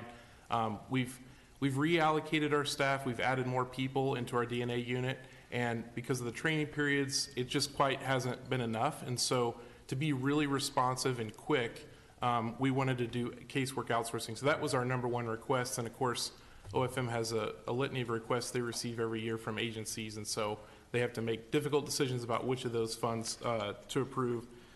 We did request additional positions, I think. Are you asking about the DNA ones specifically? Correct. Yes. We requested 3 positions. At what cost? One of them was it's a technical leader, so they actually are, they have such advanced knowledge that they're able to shut the unit down. So all told cost, including benefits and everything, would be $120,949 for that one. The second one the second request is in addition to an existing position, it converts a position. And so the sum cost of this is about $51,000. But it's because it's converting a position, that's not what we pay. And the third one, which is what we would pay, benefits included, health insurance, things like that, would be about $95,000. So that was the three positions. But those were not our first request. The first was the outsourcing. And the total of those three positions, less than $400,000. Well, you were converting one, but okay, whatever. Thank you, Counselor. Anyone in the audience could speak to the proposal? He's smirking like he had a gotcha. There's no gotcha. They can't hire the people fast enough, and you're giving them restrictions on who they can hire. Seeing none, thank you both. Appreciate it. Thank you. Have a good day.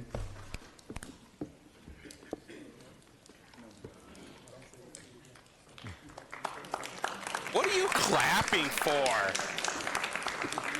The only people that are clapping is the last presentation.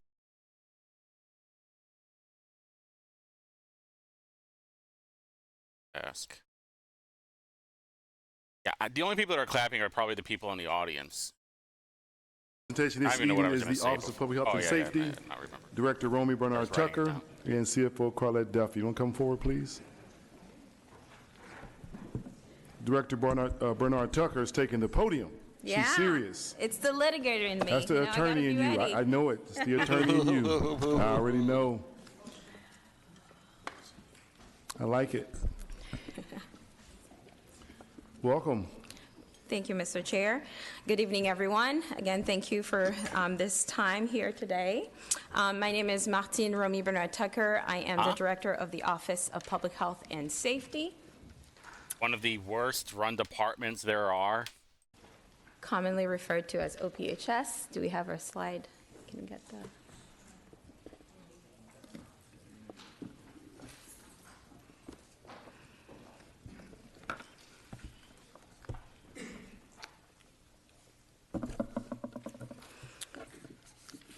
All right, so before we dive into our proposed budget for 2025, I'd like to reintroduce OPHS to you and to the public and highlight some of our main accomplishments since last August when we were here in front of you for our 2024 proposed budget.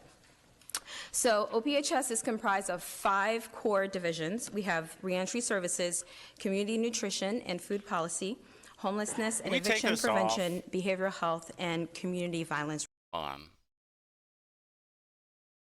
Violence reduction. Community nutrition. I can't wait to be mayor because I'm going to cut so much of this crap off that's not needed. Reduction. They all have the same goal. It's to reduce and remove barriers and improve the overall quality of life of all of our neighbors. And so we also have 5 core values: grace and compassion, that counts as 1, respect, hard work, team support, and creativity.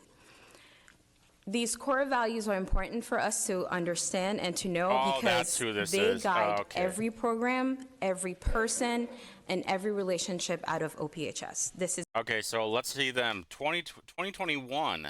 Okay, so what about 2019? Okay, that's lame. Don't care. Sponsor price of the grocery. Don't care. Bobby, lovely. Awesome. Okay. Is what we abide by.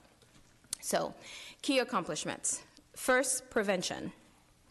Recognizing that prevention is just as crucial as intervention and more long-term, we have added 2 prevention-focused positions since last August. So we have the Assistant Director of Social Determinants of Health, that's Alexis Weaver, you'll hear from her a little later, and then we have the Chief Violence Prevention Officer, Ralph Durrett.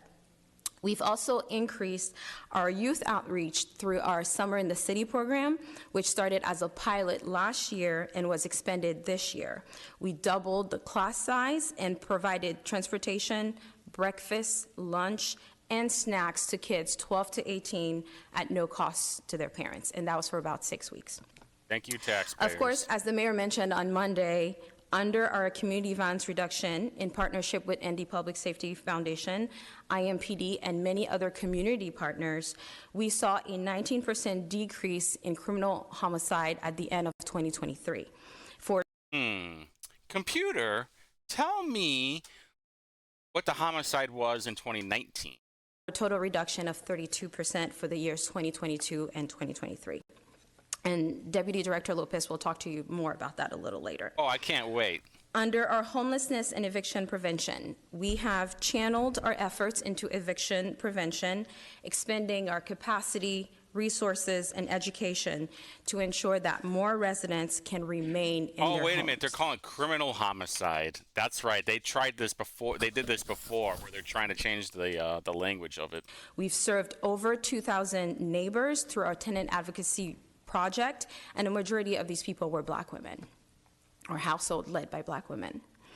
Under our community nutrition and food policy division, we've made progress in enhancing equitable access to healthy, nutritious food resources within our city's food network. We've collaborated with Pacers Foundation and launched Drive and Dish, and we've also partnered with Indy Hunger Network to roll out the Fresh program. All of this is to ensure that all residents, regardless of their circumstances, have access to healthy, nutritious food. Hey, guess what? They can do it themselves. Under our reentry division, we've continued our efforts to support reentrants, serving over 12,000 people returning to our community by connecting them to resources that they'll need to rebuild their lives. So from employment opportunities to housing and healthcare, we focus on creating a comprehensive support system that sets out our reentrants up for success. And that is also to reduce the likelihood of recidivism and to make sure and to allow really for a smoother transition back into society. And finally, under our behavioral health division, we've had our clinician-led community response team. They just celebrated their first full year, July 1st. And so that's in partnership with Stepping Stones. They continue to serve 24/7, and since last August when we were in front of you, we have expanded to the East District. So now we're downtown in East District 24/7. We also launched our pilot program of behavioral health cultural equity grants, and that is in partnership with the Burmese Community of North America, the Haitian Association of Indiana, and the Mental Health Association of Indiana to help train more mental health professionals, specifically peer recovery coaches, and provide culturally competent behavioral services. And that decision, that pilot, was informed by last year's report on budgeting for equity. Where were we missing? What were we missing? Who were we not serving? And so based on that, we focus this year then on filling that gap. So in other words, the Burmese and the Haitians have to learn that beating the shit out of your girlfriend or wife is not culturally acceptable in this country. So your taxpayer money has to go to that. Of course, the AIC continues to be available for everyone and anyone dealing with behavioral health and substance issues. Of course, all of these achievements result from a collective effort. And I want to take the time to thank you, counselors, community partners, our peacemakers that are here, and our residents who have contributed to this progress. Your roles and support have been crucial to our success. And of course, our work here is not done, otherwise I wouldn't be here in front of you today. Bad. We need your continued support and We need your continued money. and involvement as we strive to further improve the safety and well-being of our community. What would happen if we just took the money away?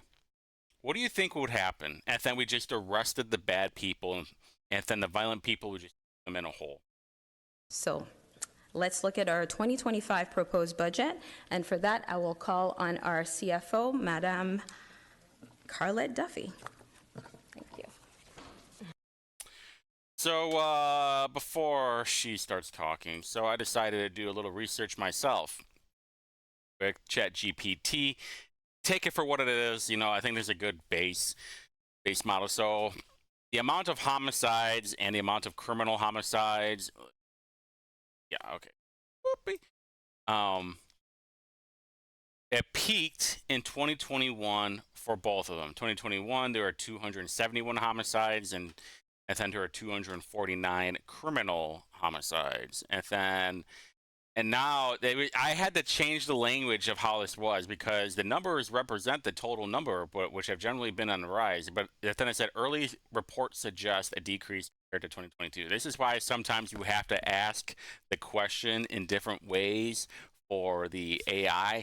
Same thing with criminal homicides. So I just said, you know what, screw it. How many criminal homicides were in 2023 in Indianapolis? And then while I was doing a memory thing, it was looking up Wish TV. And what do you know? They actually show it. So recorded 170 criminal homicides out of 216 homicides. And there you go. But pre-2020, 154 criminal homicides, 171 homicides. We will probably never get back to those numbers, if I had to guess. Unless, like, all the bad people kill themselves.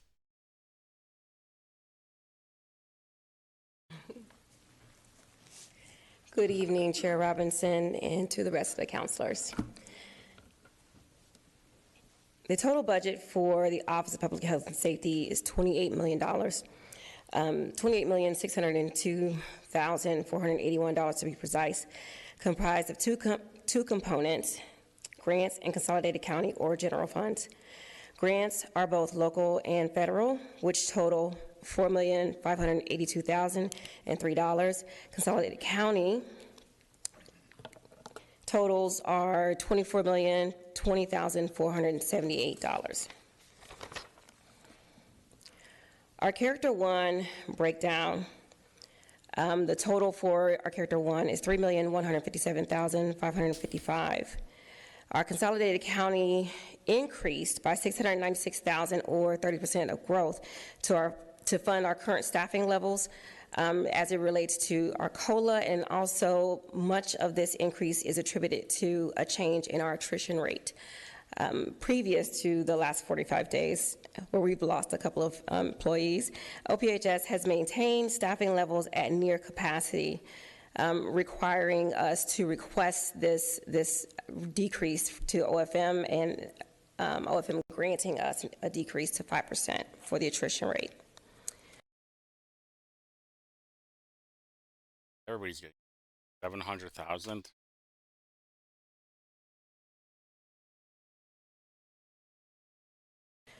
All opioid funds were eliminated from our Character 1, and our Department of Justice funds were decreased by $2,000.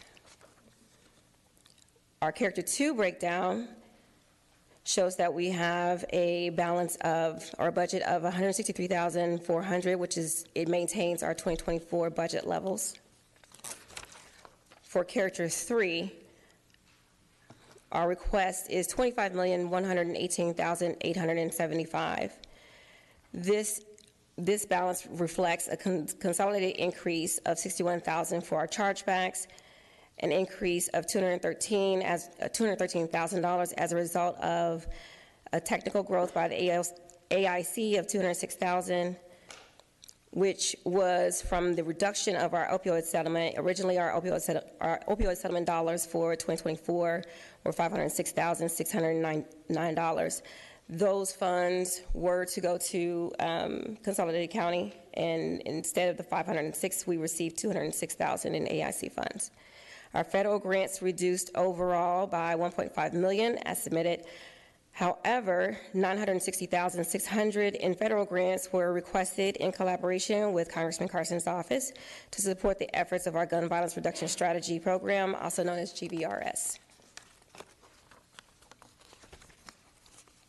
Our Character 4 fund is for equipment, and that fund is $107,000, though it will maintain 2024 budget levels as well. For our Character 5 fund, which are chargebacks for Fleet and Office of Corporation Counsel, we have an increase of $7,500 to our fleet services and a decrease of $29,247 to our Corporation Counsel. And now we'll turn it over to our Chief Communications Officer, Josiah Johnson. Hiya.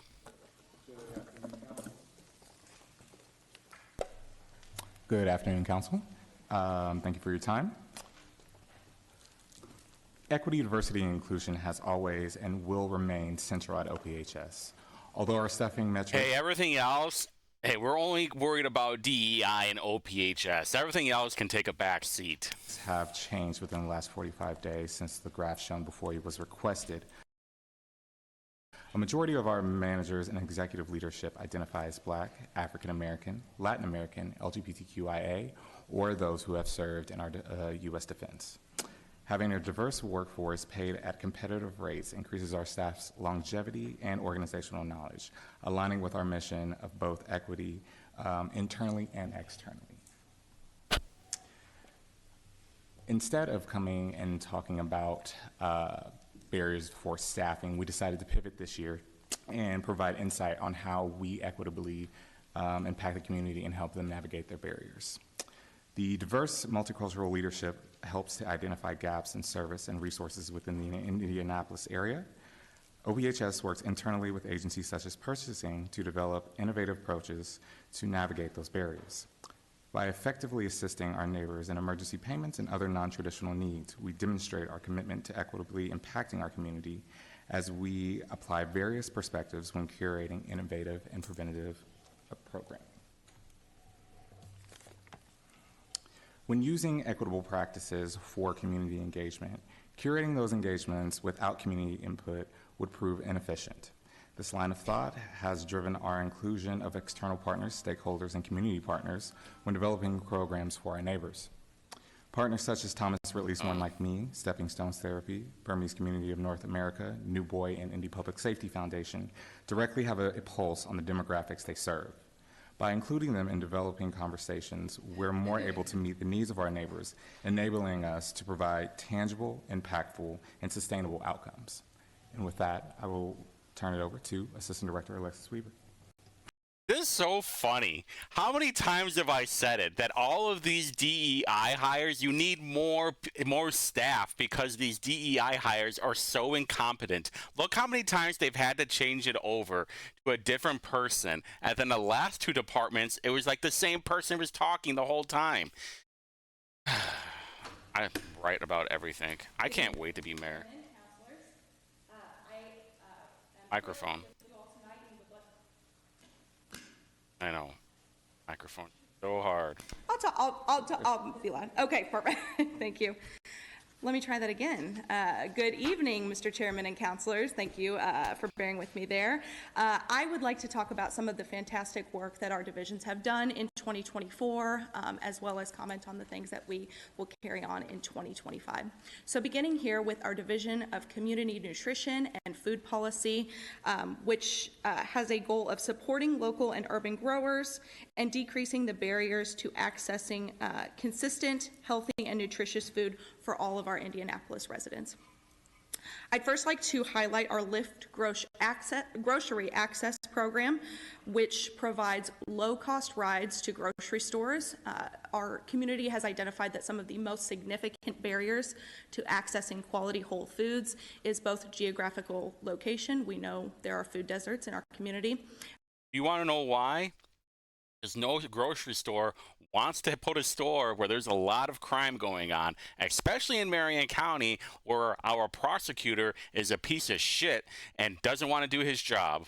As well as including the people from OPHS. They do not want these assholes arrested. Consistent and reliable transportation. So our Lyft Grocery Access Program allows them the opportunity to travel to grocery stores that sell whole foods, produce, and other perishable items. And we provided over 40,000 rides to date with that program, serving nearly 4,000 unique users.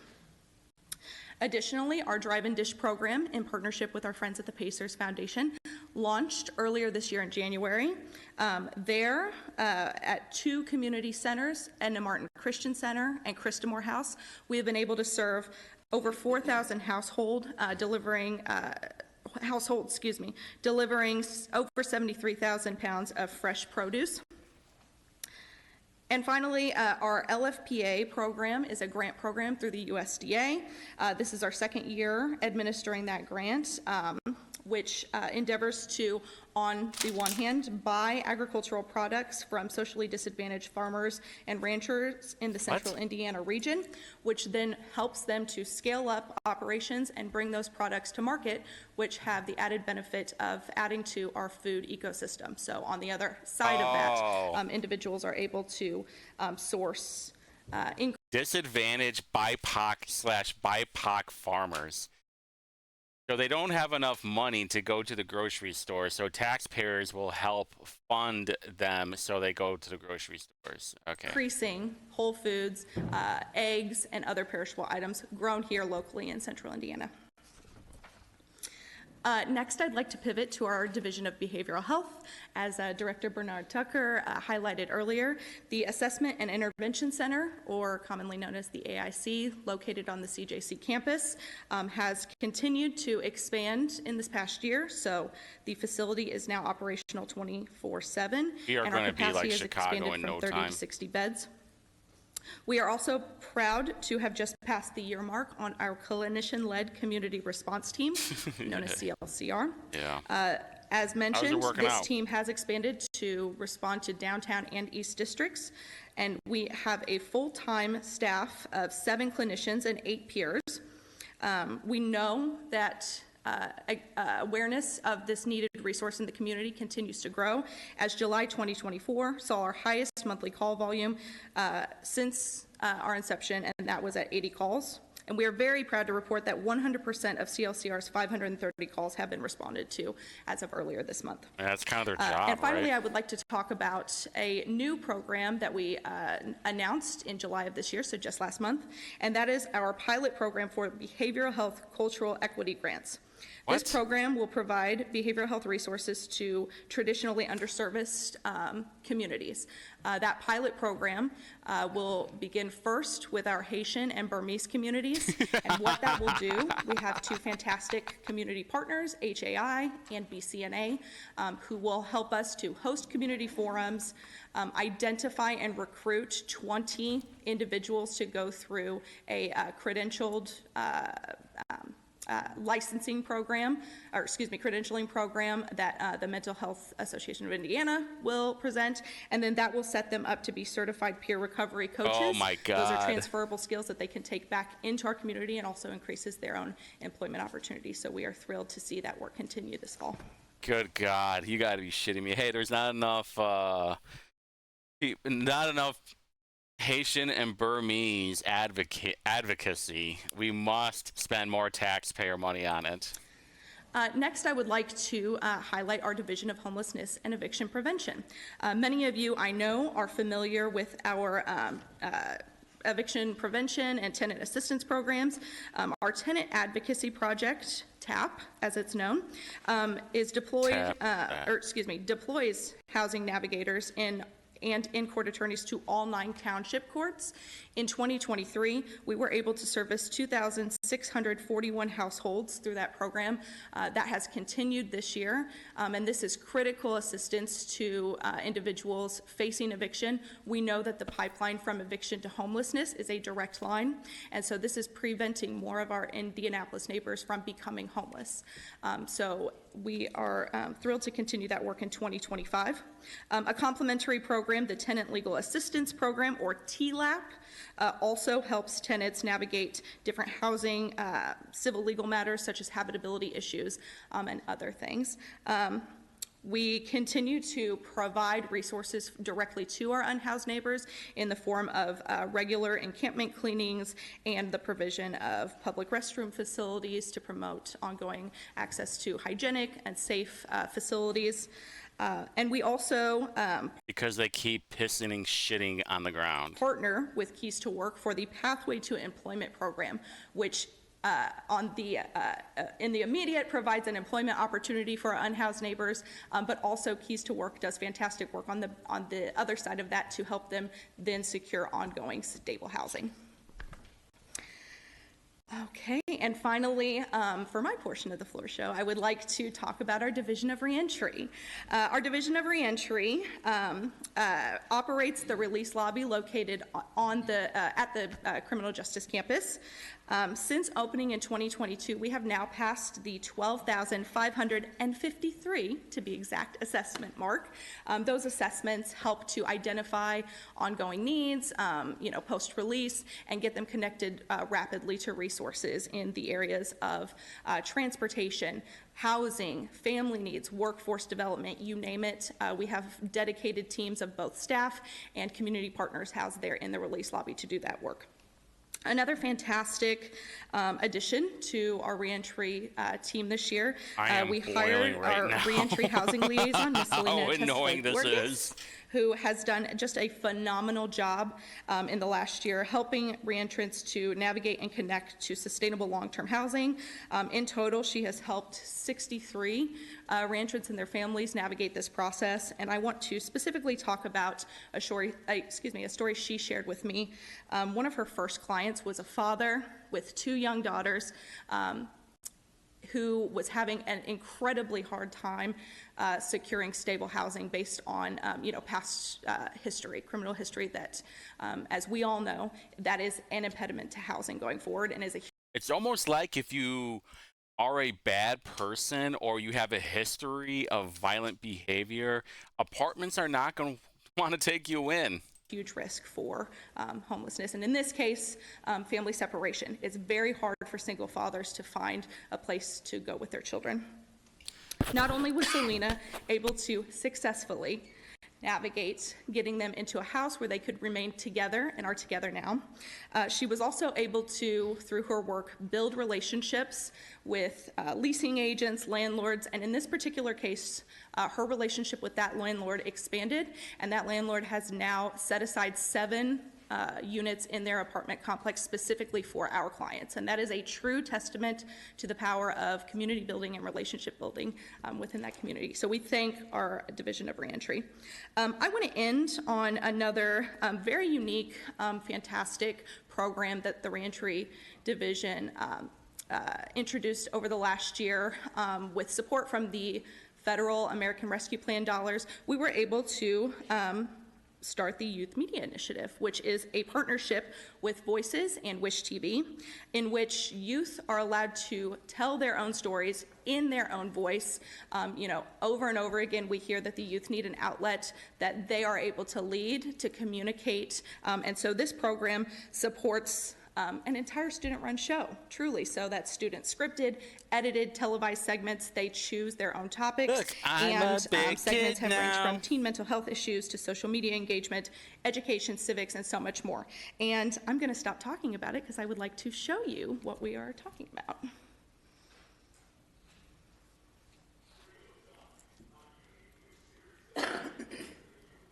Hear anything? Just.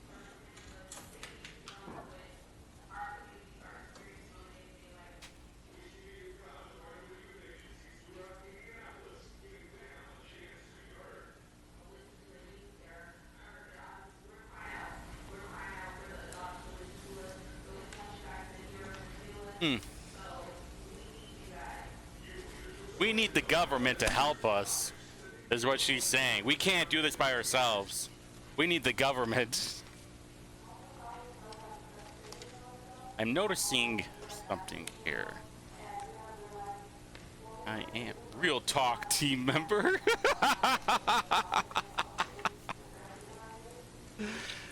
I'm noticing something here, folks.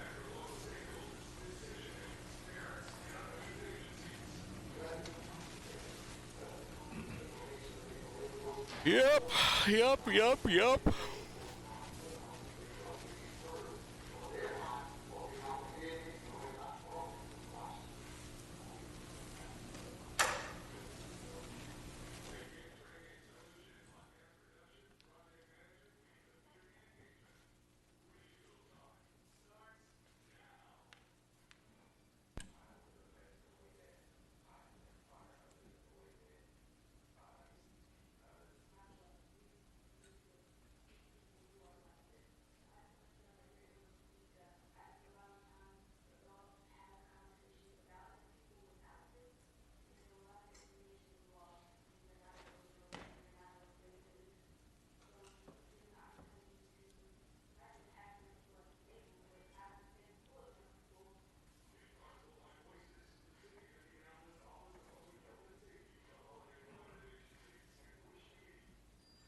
Thank you all for allowing us to share that. Thank you.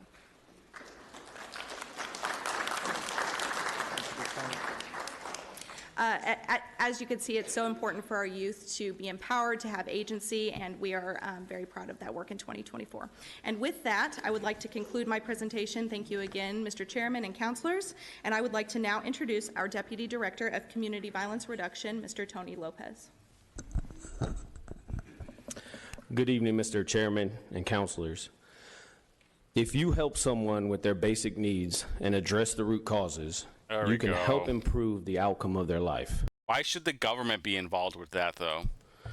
That is exactly what the amazing programs within the Community Violence Reduction Division focuses on when working within the communities in this city.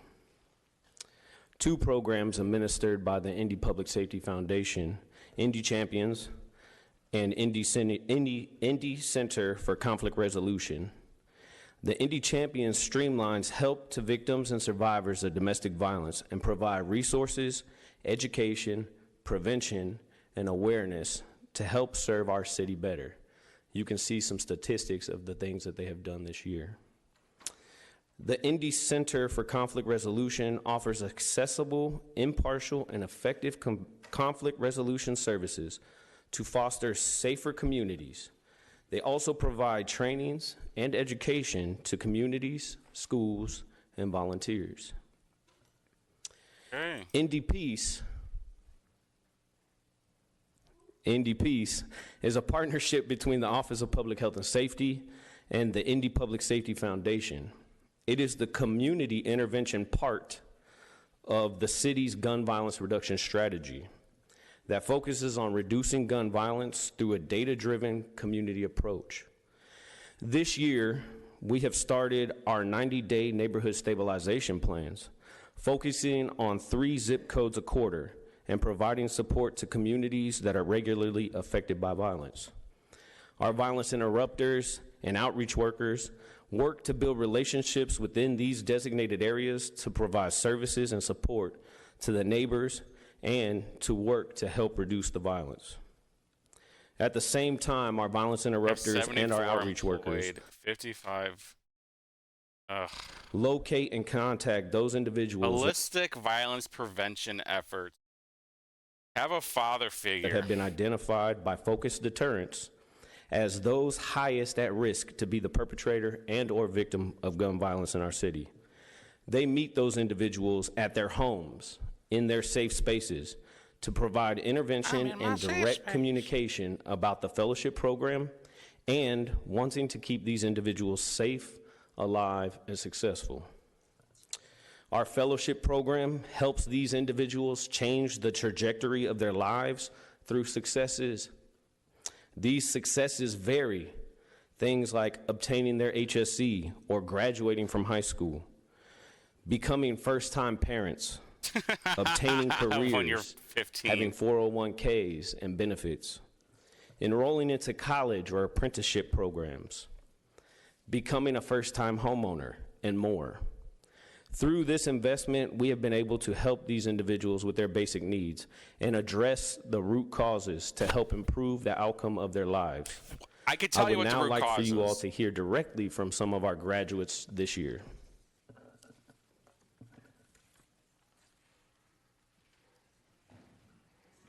I don't care, bud. Hey, you know what? I don't care.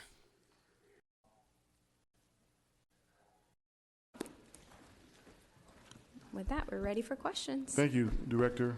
Comments or questions for OPHS and our leadership team? Councilor Boots. Thank you, Mr. Chairman. Thank you, Mrs. Bernard Tucker, for leading such an excellent agency. Councilor Boots. Keep microphone to your left. Thank you. Is that better? Much better. Thank you. 3 questions. I don't want to hog all the time, so if you want to let me ask a couple and then move on, feel free. I noticed there's been just a general reduction of about 2.3 million from this year versus last year's revised, or this year's devised budget. I'm sure it was probably mentioned in all the numbers that were thrown out, Generally, can you just summarize what was the $2.3 million reduction in your budget? Yes, opioid, I will wasn't ask it? Carlette to come and give the details, but to start with, for 2025, we're not going to have any opioid funds Yeah, that's $1 available. million right We there. also did have a slight decrease in terms of the AIC. We have to be good stewards of taxpayers' money. And even though we have 60 beds available, we have been following daily census from when we started with the 60 beds. So what we've realized is that about less than 40 is being used. And so what we've decided is that in order to be good stewards, again, of taxpayers' money and be mindful of it, let's look at 2025 at 40 beds. Now, with the work that we do with OFM, and we work very closely with them, our budget analyst gets this daily census as well, 2:02 a.m. every day. We know that with the fund balance that the controller has talked about before, if we ever see that the census is going up over that 40-bed threshold, we can have the conversation. They will know, we will know that, hey, we need to increase, at least to set aside money to make sure that we have that available. But really, it's an attempt to be good stewards of taxpayer money. If it's not being used at capacity, we want to make sure that the money is available for other programs, because we know many different agencies do a lot of great work. Great, thank you. May I ask another, sir? Counselor? The CLCR program, I serve on the advisory council for that group, and thank you for that. Sure, it's a great cause, but I really want to see it go countywide. What are the plans, and what are the current restrictions for not going more than just downtown and East District? And is there a time frame from or for going countywide? So currently, we're still on that in that pilot stage. What we studied, and it was before my time, we saw that there was a need downtown in East District. That was the greatest need. So the pilot is really designated to look at those two districts and see what can we learn from that, what can we do. And so our contract with Stepping Stones is for 3 years for that specific pilot for downtown and East District. So that ends at the end of 2025. So December 31st, 2025, that is our commitment to look at those two districts and see what we can do and what we can learn from that program. So expansion, certainly that is something that we want to do. We want it to be available for everyone in the city. What we're also learning through that pilot is that it's probably not going to be a one service provider model. In order to be truly good to the people and responsive, we have to have multiple service providers.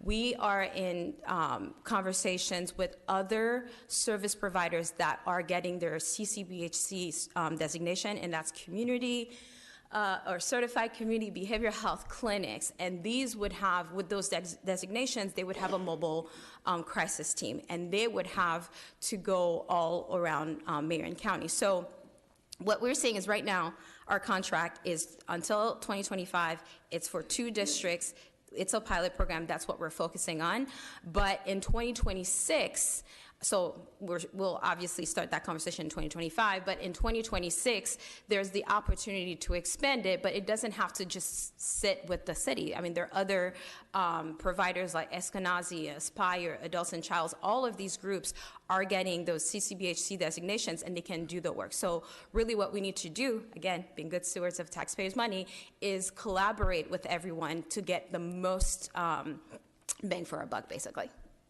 Are you seeing a That was a long way of saying that you need blend between the MCAT program and this program, or a transformation or to this CLCR program away from MCAT? So they're certainly working together, but we have to understand that CLCR cannot respond to calls that involve weapons. And so for the safety of our clinicians, we want to make sure that MCAT is still around, because we still want people, clinicians, professionals, to be able to respond to those calls even when weapons are involved. But we want to make sure that our clinicians that are not armed, that are not law enforcement, are protected.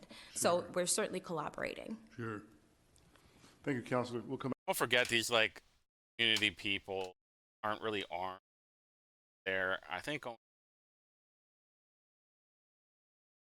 Back to you, Councilor Perkins.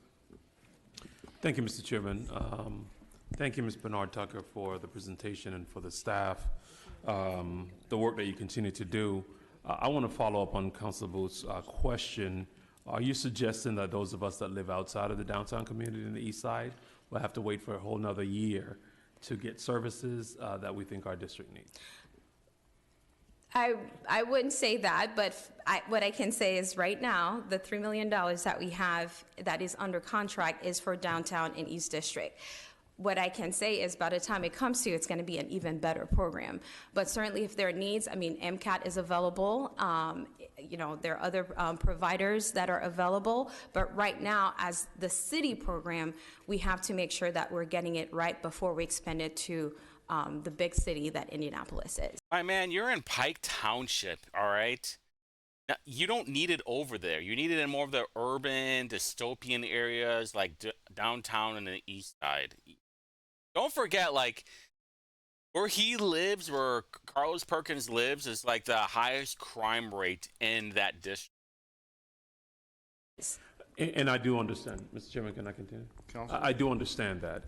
It feels a little bit unsettling for me, living in Pike, Washington Township, that we do have to wait for another year to get the services. And why don't you do it?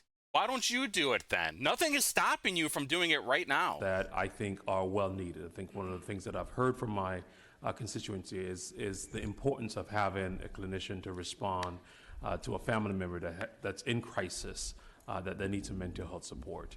Mental health. What's preventing the department from starting a second pilot program in 2025? I mean, funding is always an issue, and I mean, that's why we're here for you. That's why we're here before you today. Understanding that we also have to abide by the city procurement rules. We can't just say, hey, we're expending. And so if we were to look at the expansion with stepping stones, for example, our contract is with 2 districts, East and Downtown. And so if we're looking at expanding that, we would have to go through procurement, through the procurement process to say, okay, who and what can you do with this, with an additional district? Who can do the work? We have a commitment with Stepping Stones. We said, Stepping Stones, you are in charge of the East and Downtown districts until 2025. And we want to make sure that we are true to that commitment. But we also have to make sure that we follow the rules for procurement, and so making sure that, you know, maybe we have a request for proposal, a request for bid, depending on the amount of money that we would be requesting. But we are still, again, we still have so much to learn. And unfortunately, if I had a magic wand, yes, I would say all Indianapolis, but we have to start somewhere. And so I would like to focus on the fact that even though we're not everywhere, but we're starting somewhere, and we're only learning more and more, and we're only going to get better. And again, we're in communications with Eskenazi, Aspire, and Adults and Child to make sure that their programs also can at least learn from our programs, so that we can have that to your constituents. We get as well, it. even though it's not coming from taxpayer money. Just a final follow-up, Mr. Chairman. I think that is unsettling for the residents of my district, right? You share that in July of 2024 is the highest call volume that you guys have received from the clinician response team. That for a district like mine, we'll now have to wait until maybe 2025. You are allowed to go over there. Carlos Perkins, you are allowed to help out. Aren't you a pastor or something? To benefit from a program that is proven to be successful. Is it though? After a year and a half. Is it though? And so I just wonder, you know, what you would say to the residents in District 6 if they say to you, but we need to be able to have this resource available to us that's not available right now. We need to tax you more. You will have to pay more money. The reason why we don't use MCAT, and MCAT is not used in this way, is because the research leading up to this showed that that wasn't necessarily an effective way of responding, that they weren't on 24/7, they weren't responding to calls in the way that the clinician-led response team is. And so, you know, that's unsettling for my district. Yeah, I understand. Pay more money then. That's all you have to do. Pay more money. Thank you, Councilor. Additional comments or questions for councilors? The email. Councilor Graves. Thanks, Mr. Chairman. And Director, thank you so much for the presentation. And just one more shout out to your team. A lot of them work in my district on the east side of Indy. I see Rob in the back. Thank you. I see Lori. I see so many people. And of course, Deputy Director Lopez has been amazing. And, you know, I love our intentional approach to reducing crime. It's one of the things that the biggest concerns in my community. And we see the numbers going the right way. So I appreciate this multi-layer approach that we have as a city under your leadership. Thank you for that. But what I don't see numbers on, and what I want to hear a little bit more about, is the homelessness and eviction prevention. So what kind of battle are we facing with that in Marion County? We have not been able, to see. I know the number of tenants that you serve, but I want to know what type of universe are we looking at? What kind of impact are we making year over year? As we see in the world of crime, of property, violent crime reduction, we love that. Thank you so much. Battle's not over, but we're still there. We're still doing a fight. You guys are doing an amazing job. But I want to talk a little bit about and hear a little bit more about that homelessness and eviction prevention. Yes, and I will later call on Mr. Merkley to talk about this, but we know that, so OPHS does intervention and now prevention. So intervention is always the most pressing, right? Because people's lives are at crisis right now. Mm-hmm. And so that's what TAP is. So when you have facing that eviction, when you have to go to court without a lawyer, right? And then you have to say, hey, judge, you know, I need to stay in my home. And we know that housing is a root cause. That's something that needs to be addressed. This is where we have to start, because we have to put out this fire first. And so that's why TAP exists. That's why we are, you know, working. We're providing lawyers to work with the people facing the eviction. Certainly, we can do more, but in terms of prevention work, making sure that we don't get to the point where the person actually is missing that rent that gets them to be evicted, there's still a lot of work to be done. With our Assistant Director of Social Determinants of Health, that is her job, basically adding that prevention portion to the to all of our existing intervention programs. And so we are, while we don't have a program right now that says like, hey, this is gonna be prevention, we are constantly talking about the options, because before we need to come up with a program, we have to brainstorm. And we also have to have funding. And so between figuring out the right program and figuring out the amount of money that we need for that prevention piece that you're talking about, that is the big lift.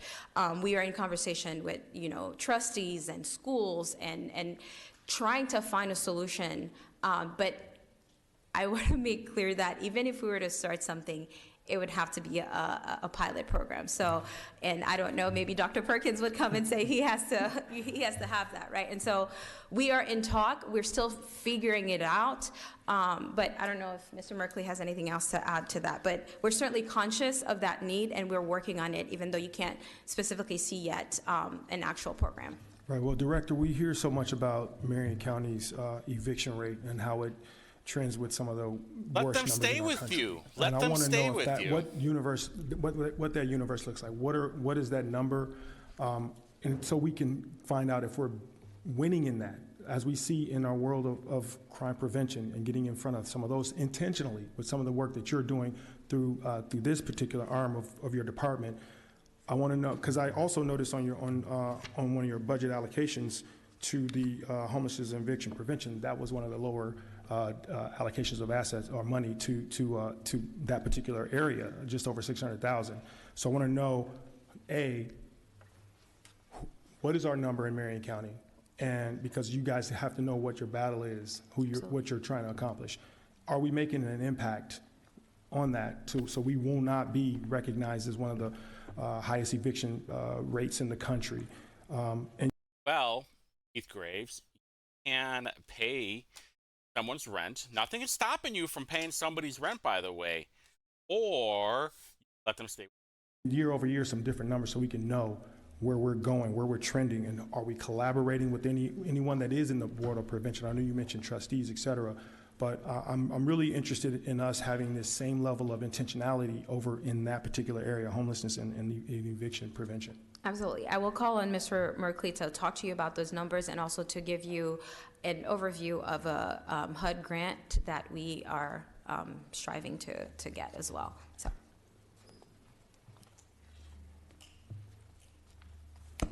Hello, councilors. Andrew Merkley, I'm the administrator of the Division of Homelessness and Eviction Prevention. I think to answer your question, we've made some really big strides in the eviction prevention space. So there are around 500 eviction filings a week in Marion County, and we are in all 9 townships as of this year. So we are providing legal assistance in all 9 townships, and we've made significant inroads in the Superior Court. There are 19 courts in this county that we have to cover with legal aid, with navigation services, and I think we're doing a really good job of at least providing the minimum that we can with the funding that we have available to us. That's a nice watch there, pal. Why don't you sell that so you can pay for somebody's rent? To the director's point, we are moving toward prevention, and we want to be able to identify or focus in on those zip codes here in Marion County that are in your district, and focus on preventing the cases before they're ever filed. So working with school districts, working with community centers, getting them to reach out to the mayor's action line ahead of time when they're having trouble, and getting them connected to financial resources so that they can fight that eviction from ever happening. But I think what's really a really cool aspect that we're bringing to this is work with the Marion County Public Health Department. So the health department is getting habitability cases filed, and if we can contact those folks who have those habitability cases early, then maybe we can prevent that landlord from filing an eviction in retaliation. And we can get those units fixed so that they're up to code, and so that in the future, Really think that's why they're getting evicted? that are going to live there have a better place to live in. Thanks a lot, and thanks. Thank you, Council. Thank you, Council. Council Boots. Thank you, Mr. Chairman. I just want to follow up briefly on what Councilor Graves, because I think this eviction issue is a big one. And it's very disappointing that Indianapolis has such a high rate. And I appreciate everything you guys are doing to fight that trend. And I understand, clarify for us what the impact of the cessation of the federal funding has done to the tenant protection program.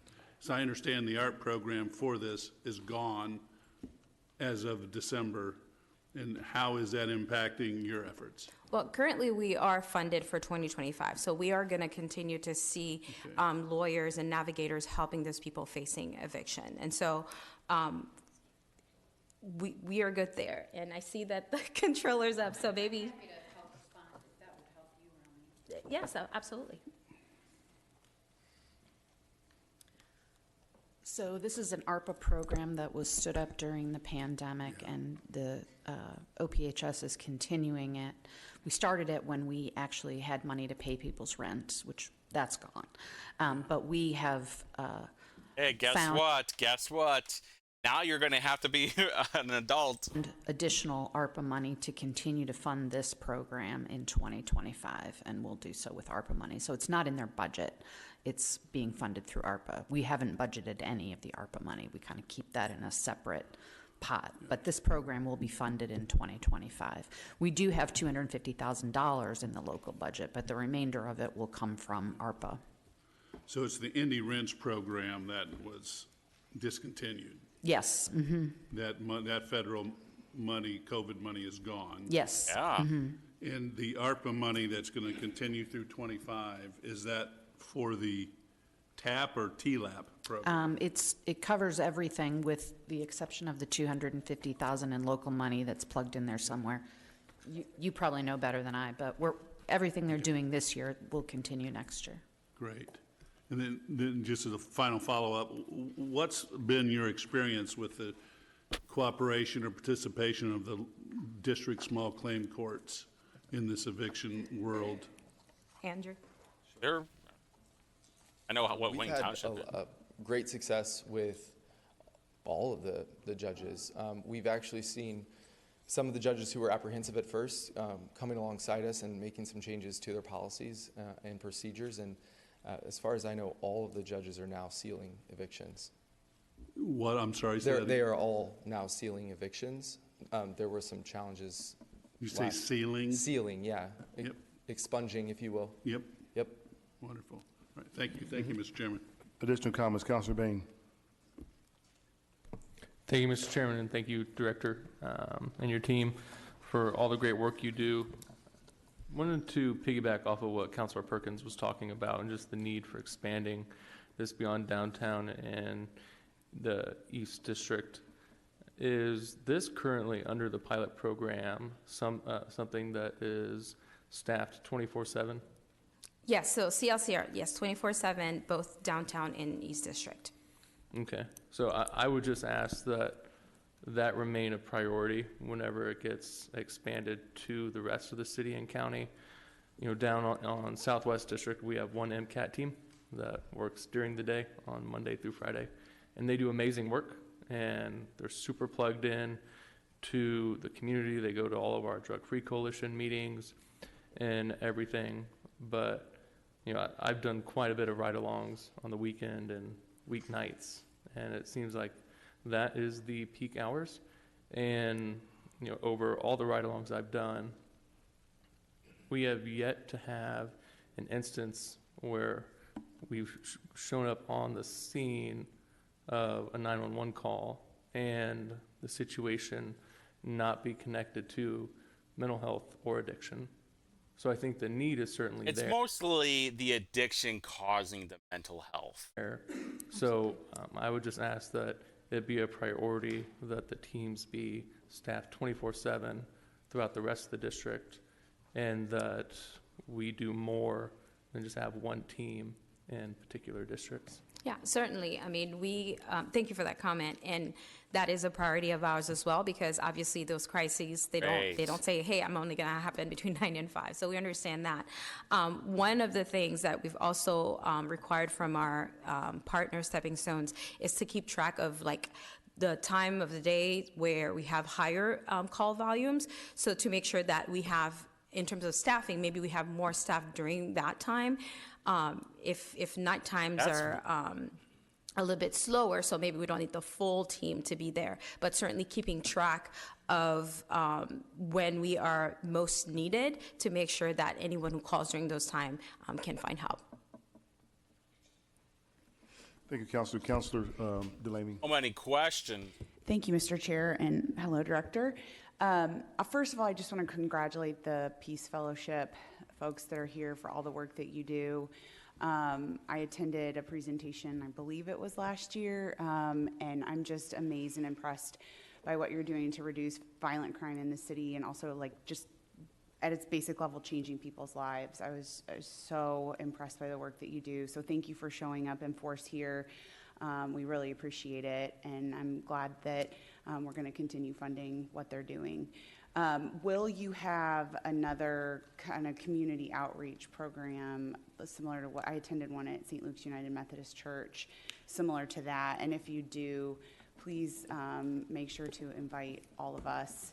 And then I have one budget-related question, so I'll let you answer that first. Yes, we are continually doing outreach programs, but certainly we can let you guys know, and especially if it's happening in your district, so you can attend as well. Thank you so much. And then my second one is looking at the budget node breakdown year over year. Your budget was $13 million in 2022, and it increased up to almost $31 million at one point. What was that giant increase for? So from 2022 to 2020, well, actually from 2023 to 2024, one big portion was our GVRS program, NDPs, and so that was ARPA funded. And so last year, because it was a priority of yours and of the mayor, we requested that city funds be appropriated for that program. And so a big chunk of that was part of the, was GVRS. Of course, 2023 is when we started the clinician-led team. So in the beginning, we had 2 million for 2023. For 2024, we have 3 million. So the AIC, it was a priority of the council that we go from 30 to 60 beds, and so that increase shows as well. So all of that is part of that increase. Also, OPHS started with 5 people. Right now we have 35. Right. And so we have more people doing the work. And so it's really us doing more work and doing better work and getting, all the good people, all the FTEs and, peacemakers to, continue doing that work. Thank you. I wonder if I can, Thank I'm you, going to go Counselor. back Final after comments this. from councilors. Anyone in the audience care to speak to this presentation? Thank you, Director. Great, thank you. Appreciate you and your team. Yes, thank you. More clapping for budget. Who gives a So now that I'm shit? on our agenda, we are adjourned. Oh, wonderful. All right, going back to this, let's see if I could find it.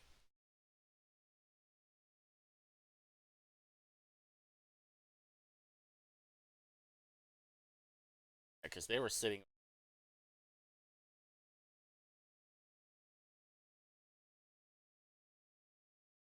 Okay, so started off this way.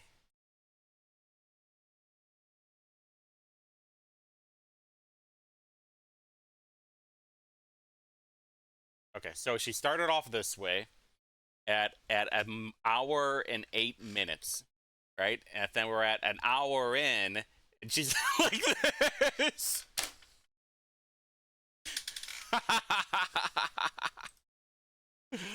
Oh man, I watch this shit so you guys don't have to, okay? These are all the things that I'm paying attention to while also digging through Noblesville Mayor Chris Jensen's campaign reports and finding things that are a little bit suspicious. And let's see. I'm just going to bring it in here now, all right? Since you're already here anyway, fuck it. All right, so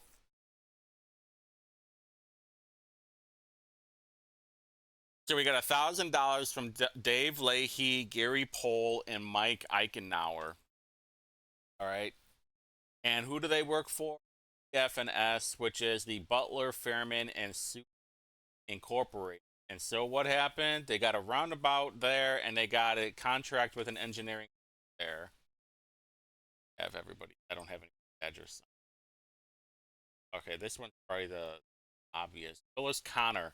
Willis Connor is the president and partner and the majority owner of American Structure today. This is 4 months ago. Excited to be Friday. Civil engineering and landscape architecture, the Star Brick Village. Learn more about the new Cummington. Boom, there we go. That one was obvious. General. Well, this one I'm not 100% sure on because I can't find dates for these. I'm not going to beat it up too much. There was an obvious a tentative ribbon cutting. Yeah, here we go. This one is the AF and Engineering Company got $5,000, and look at that. There's Chris Jensen, always wearing the sweater vest so he can hide his belly. And what was this? AF and Engineering. Boom, there we go.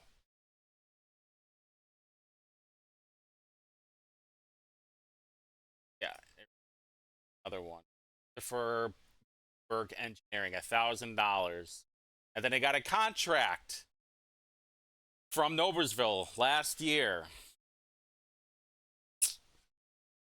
I'm going to look into a little bit. Is Lockmuller?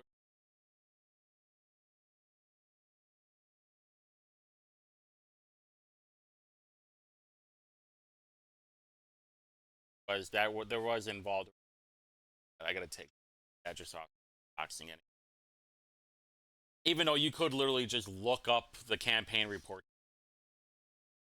I'm not going to be so obvious about it. So there was the public safety one, and then there's the public works one. That one is 3 hours. I will split that up into 2 pieces, not just for your sanity, but my sanity too, because I'm doing both of these videos today. This is so damn funny. But until next time.